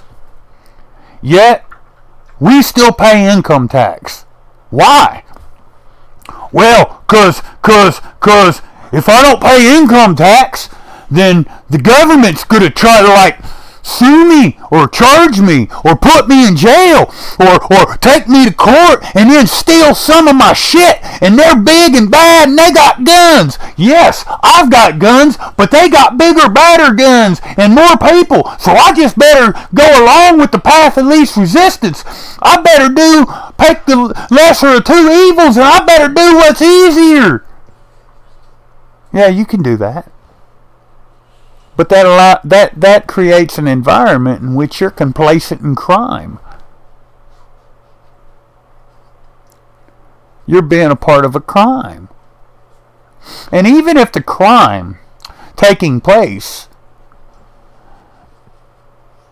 has you as the victim,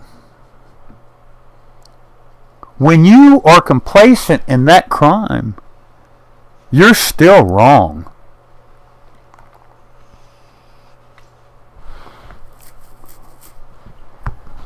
Crime's been committed because a law has been broke. An actual law. A real law. Not a fake fucking make-believe law, but a real law. Let's say you're the CEO of some fucking corporation, and via the government, you use eminent domain and you steal some of the land that I utilize for my cattle. Guess what? You're a lawbreaker. You're a fucking criminal. And you can and will be judged and held accountable for your crime.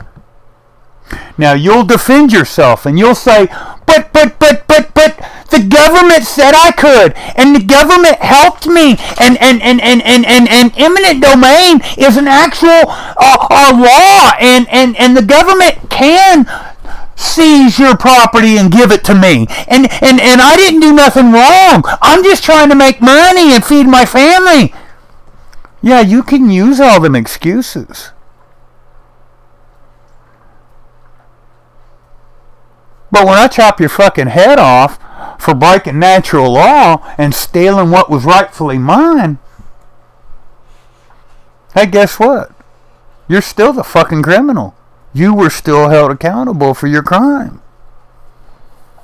And you'll say, but you can't chop my head off because the government said that that's not acceptable.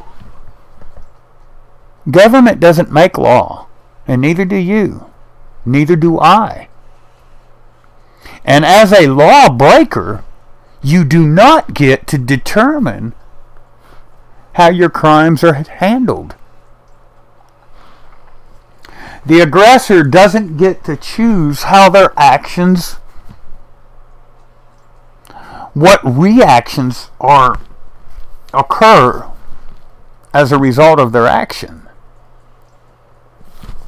People should study natural law more, but they don't. They don't give a fuck. They've been trained with this idea of law.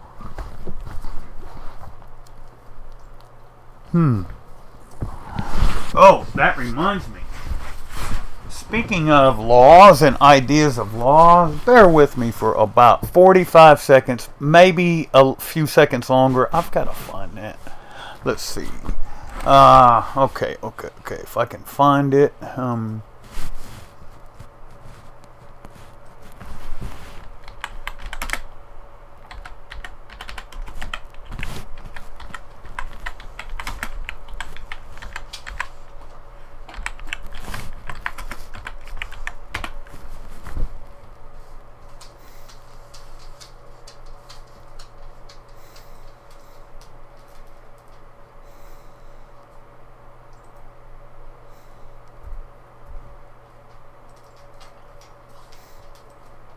Oh, well, I'm trying to find it. I'm having difficulty at the moment. I will find it though. Let's see here.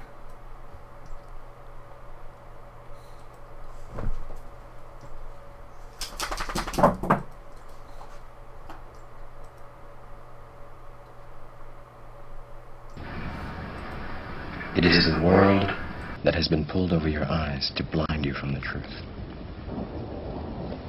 What truth? That you are a slave, Neo.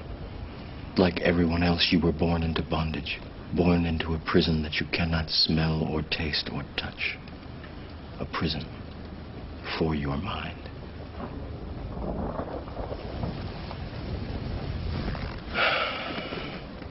Unfortunately, no one can be told what the Matrix is.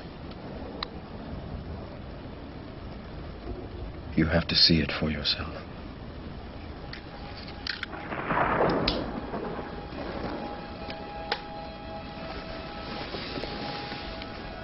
This is your last chance. After this, there is no turning back. You take the blue pill, the story ends. You wake up in your bed and believe whatever you want to believe.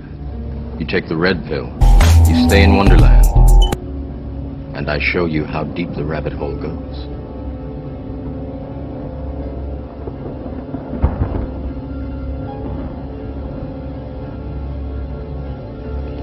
Remember, all I'm offering is the truth, nothing more.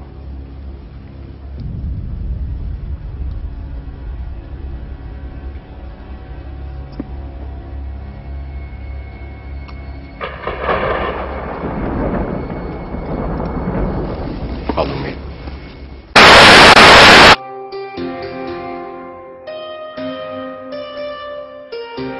A common misconception among people is that any rule or regulation that governs them falls under one category, law. But there are many other forms of law that people abide by without realizing that they simply do not apply to them. Another misconception is that a nation's constitution gives us our rights. A constitution does nothing more than list the rights that we already have. We are born with inalienable rights, endowed to us by our Creator. They are not given to us, and they cannot be given away. The most a person can do with a right is choose whether to exercise it or not. Maritime admiralty law is what's known as the law of the water. It is superseded by civil law and only applies to those who willingly contract themselves into it. The definition of admiralty law is a body of private international law governing the relationships between private entities which operate vessels on the oceans. Let's look at how and why a form of law that is fashioned to govern corporations, businesses, and vessels has imposed its rule over natural human beings. This is all done through a form of word magic. A simple perversion of language has made it possible to convince people around the world that these alternative laws apply to them. One of the predominant beliefs in modern culture is that licenses, permits, registrations, and other forms of documentation are required to operate motor vehicles, use public roads, build structures and establishments, engage in free enterprise, and much more. Sadly, these beliefs are based on little to no investigation whatsoever, and are false. This belief structure is perpetuated by maritime admiralty law. This form of law was originally created to govern ships docking in foreign nations for the import or export of products and resources.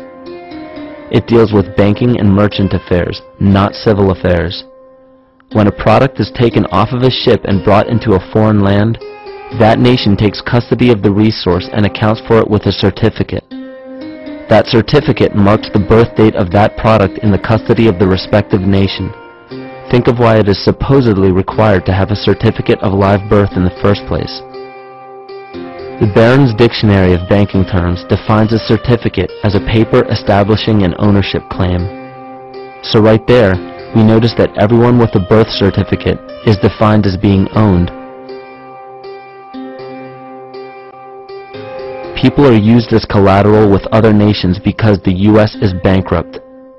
The United States declared bankruptcy on March 9th of 1933. At this point, the U.S. began taking out loans from a private, non-government affiliated corporation called the Federal Reserve. With no money to pay back the loans, the United States began using the citizens as collateral. All birth and marriage certificates are literally warehouse receipts. Just look at the similarities of warehouse receipts and birth certificates. Both document the date of issue, a serial number, registration number or receipt number, a description of the product, and an authorized informant to notify the appropriate government agency. With all of this information being readily available, the majority of people are unaware of their involvement with maritime admiralty law. This is possible through the manipulation of language. This admiralty law changed the meaning of the word person from a natural living person to a corporation.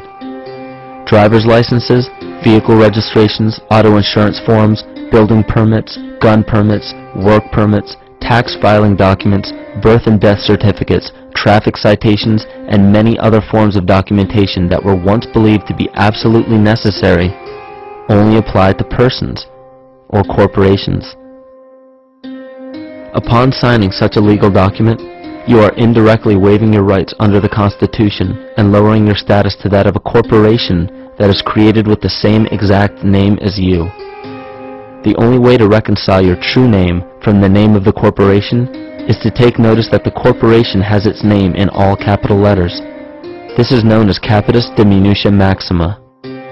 You may take notice that your driver's license, birth certificate, social security card, insurance cards, and more use all capital letters to legally represent the corporation with your name, not you.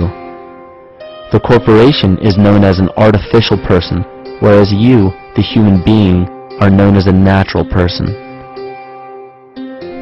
This deception goes even deeper when it comes to the courts that we attend. When showing up to court, you will notice that there are seats for witnesses behind a wooden fence or barrier. The defendant must cross through the entrance to the other side of the barrier where the plaintiff and judge sit. This act symbolizes the boarding of a ship. At this time, business can be conducted in maritime admiralty law. The judge, acting as captain or banker, is responsible for settling the balance between the two sides. This is why there is always a monetary value involved in any court case. The captain is simply dealing with banking and merchant disputes. Once the balance is paid, the case is closed. To turn the court case away from admiralty law where your rights are not protected, you must avoid agreeing to represent the artificial person. This is done by stating that you are the natural person. You don't have a first or last name because those imply corporate title. In a court case, you may state that the court takes judicial notice of your honor's oath of office. Every judge must take an oath of office to practice law. Yet you must make it clear to the court and the jury that the judge is acting as judge and not banker. Remember that you are a natural human being of the earth. You are not governed by anything but your own consciousness. Laws are created within a society. The society that created the laws we see being enforced today is called the Law Society. Yet the most beautiful part of this entire deception is the fact that we are not part of the Law Society, so their laws do not apply to us. Judges, lawyers, and law enforcement officers, they're all part of a society. Within that society, they've created their own language that's deceptively similar to English. They have these little things called statutes, acts, and regulations that seem like laws, but they really only apply to those within their society. So that basically means all the traffic violations, minimum age requirements, and everything except for damage to another person or their property doesn't really apply to the natural person. Laws only apply to those within the Law Society. The game being played is an illusion. You can simply choose to open your eyes and reclaim the freedom that you were born with, bound by nothing but the limits of your imagination. These are just a few examples of assuring that your rights are being protected. By far, the most important line of defense against this deception is to be aware of the perversion of language, and be absolutely aware of how you form your beliefs and concepts.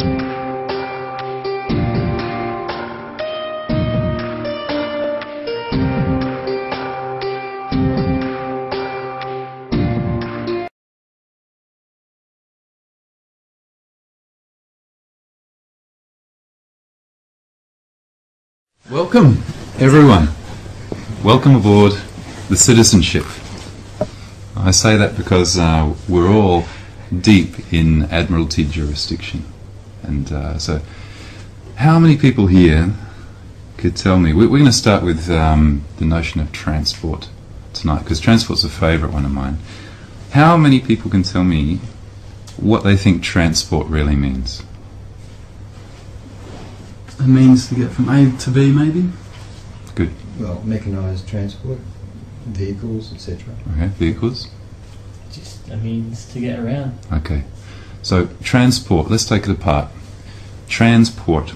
Everything in this world is based on this Admiralty jurisdiction. It's all to do with the high seas, vessels, ports, and all of those laws are all basically laws and jurisdictions that come from England originally and are copyrighted, I believe, to the Bar Association or something like that in England. So once you move over the seas, it falls into Admiralty jurisdiction. So when you go into some of the courts and you see flags that have, like this trim on them, this gold trim, you're actually in an Admiralty court. So it becomes something like the high seas here. Now, transport is the transfer between two ports. So what are we transferring here? What are we transporting? Well, usually, goods and people. Yeah, we're actually transporting people. The people themselves are the goods. They're the cargo. So the vehicle or the vessel actually becomes, the road actually becomes like the shipping lane, and so you actually transfer something from one port to another port, and it's regulated by the transport, Department of Transport. Right? So where does this all leave us? Well, we have these things called vehicles that we're told are vehicles, are private automobiles. What they really are another type of vehicle or vessel to ship around the straw man. So, we all have our straw men. Does anyone here not know what the straw man is? I'm not that clear on what Okay. Well, the straw man is probably the first place we should start. The straw man is your front. He's the all capital letter fiction that the governments and corporations create. This is where the matrix comes in. Like, there's the natural world, and there's the machine world. And the machine world, the digital world, emulates the natural world. There's the hidden world, and it emulates it in three ways, and that's with electricity, water, and salt. They're the three basic constituents of all life, and the machine world emulates that. And so you have Admiralty jurisdiction, you have circuit courts, you have charges, you have discharges, and all of the other elements that make up this machine world are based on the natural world. And so it's this kind of duplicate, so that we don't actually see it or know that it's there. So your straw man, this all capital letter fiction, is created when you're birthed. Okay, when you come down the birth canal, out of one vessel, you're basically docked. The cargo is unladen, and you're registered. The cargo is now in a new port, let's say. So you are registered with the government, and you get a number, and you're assigned an all capital letter version of yourself, the digital you. Okay, not the natural you. This is the digital you. And what the government does is it takes that digital you, and it creates an account, and that account is called the straw man, and the government uses that account as it actually takes out a loan, and it becomes a record of your future earnings. So throughout your life, your straw man will be the transmitting utility through which all commerce takes place in your incarnated form on this planet. Okay. So every time that you move around or do anything, or go out in public, or go to a shopping centre, a centre of commerce, or any of those things, or drive or put into motion an automobile, or in this case a vessel or a vehicle, you're actually complying with, or you might have to go out and get a license and apply for a license, and all these things are regulated. But they are all public, and they are all a part of this system. They have nothing to do with the private realm, which is what you see outside. Parked outside is my private automobile. Okay. Now the private automobile isn't registered to the government because it's mine.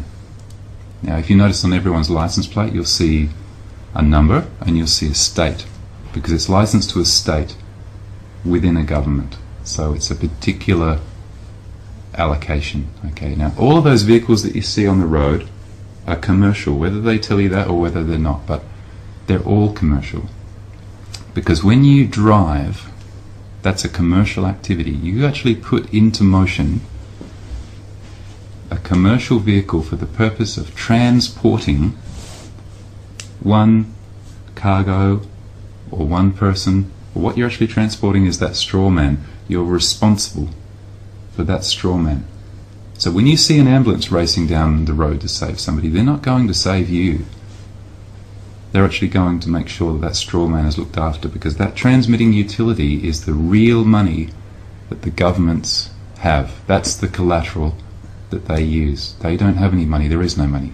It's, if you think there's any money, we're going to look at that right now, and we're going to show you that there actually is no money, and you're going to see that our labour is the thing that actually the government holds as its collateral. And so we become, if you travel overseas, for example, I'm going to go, would you be able to get my port pass? It's on the desk. Let's get the port pass. Now, how many of you have a port pass? Passport. Yeah. Okay. The passport. The port pass disguised as a passport. Mm-hmm. Okay. The port pass is your documentation which allows your straw person to go to another country as a foreign exchange. Okay.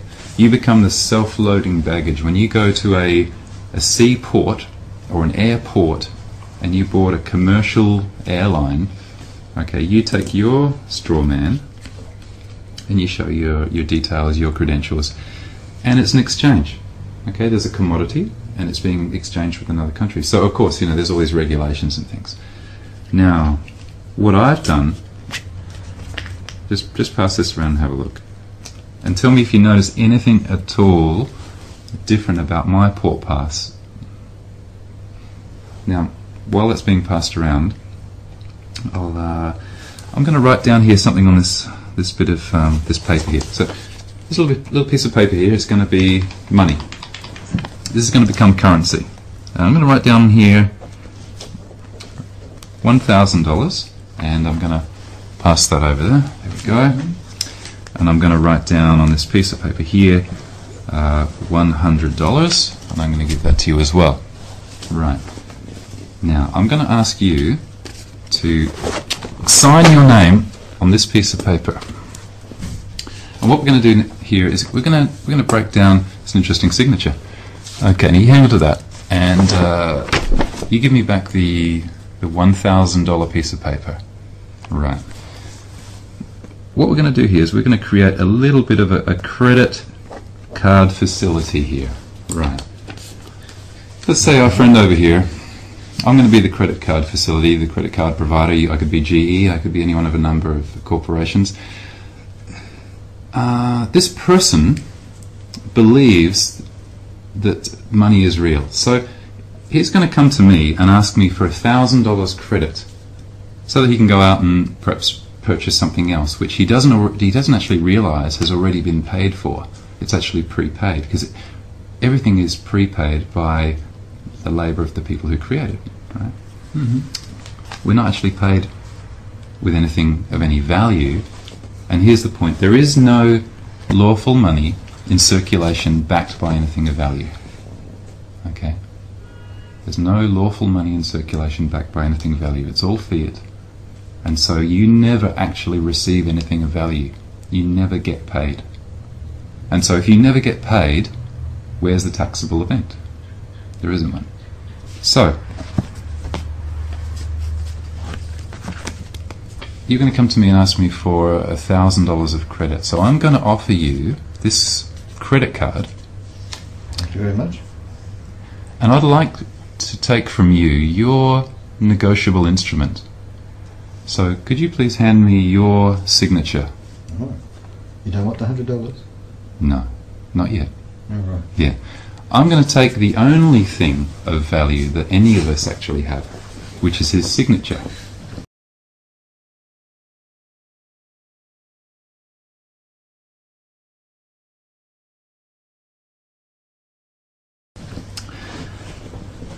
So I've got this piece of paper now with his value, his signature, which is the thing that creates all value. And I am going to take it and I'm going to on-sell that original document to another company.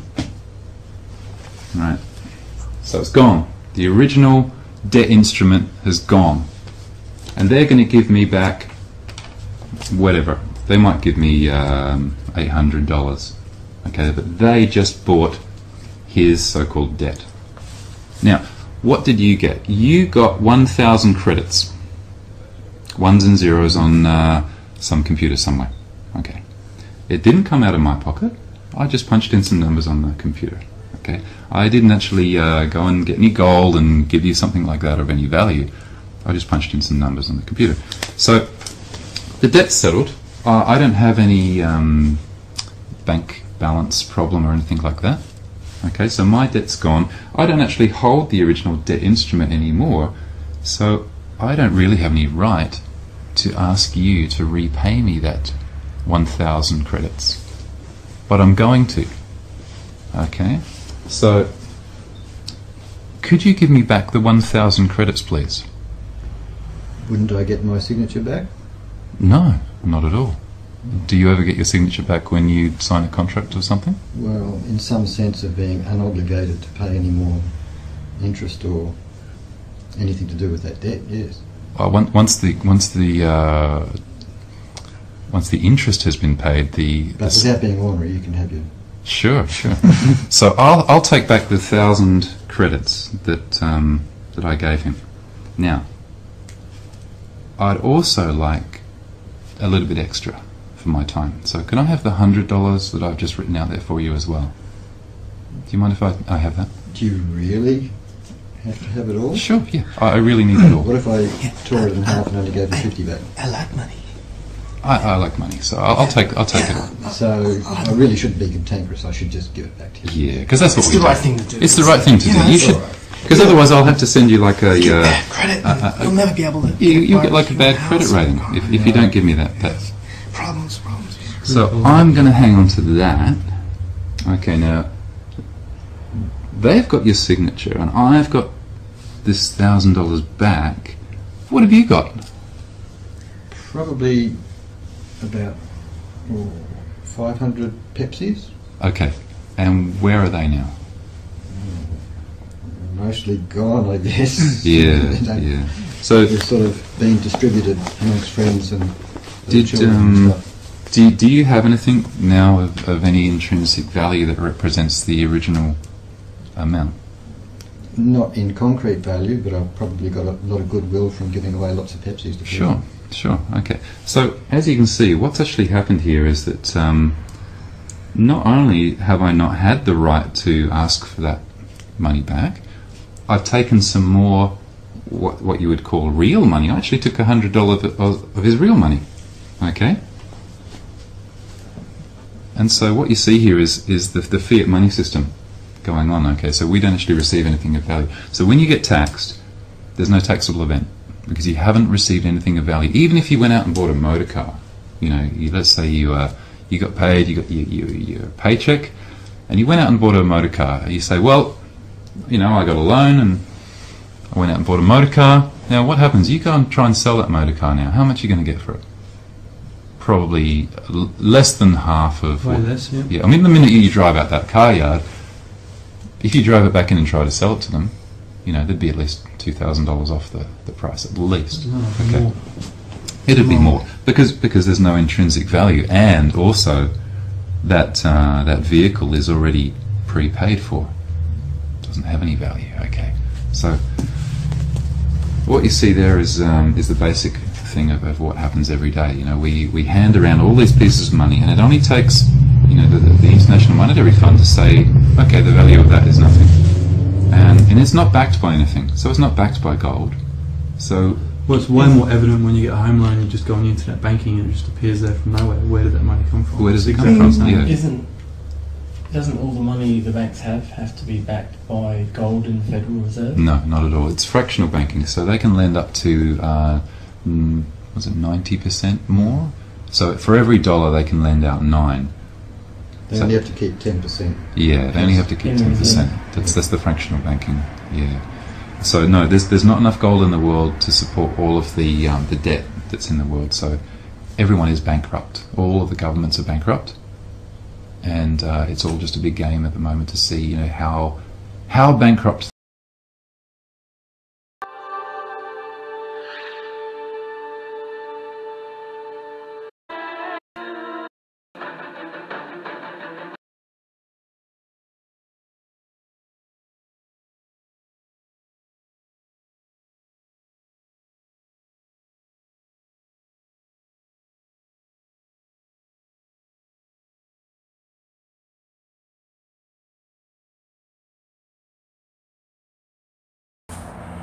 Hey guys, good morning here. Hey.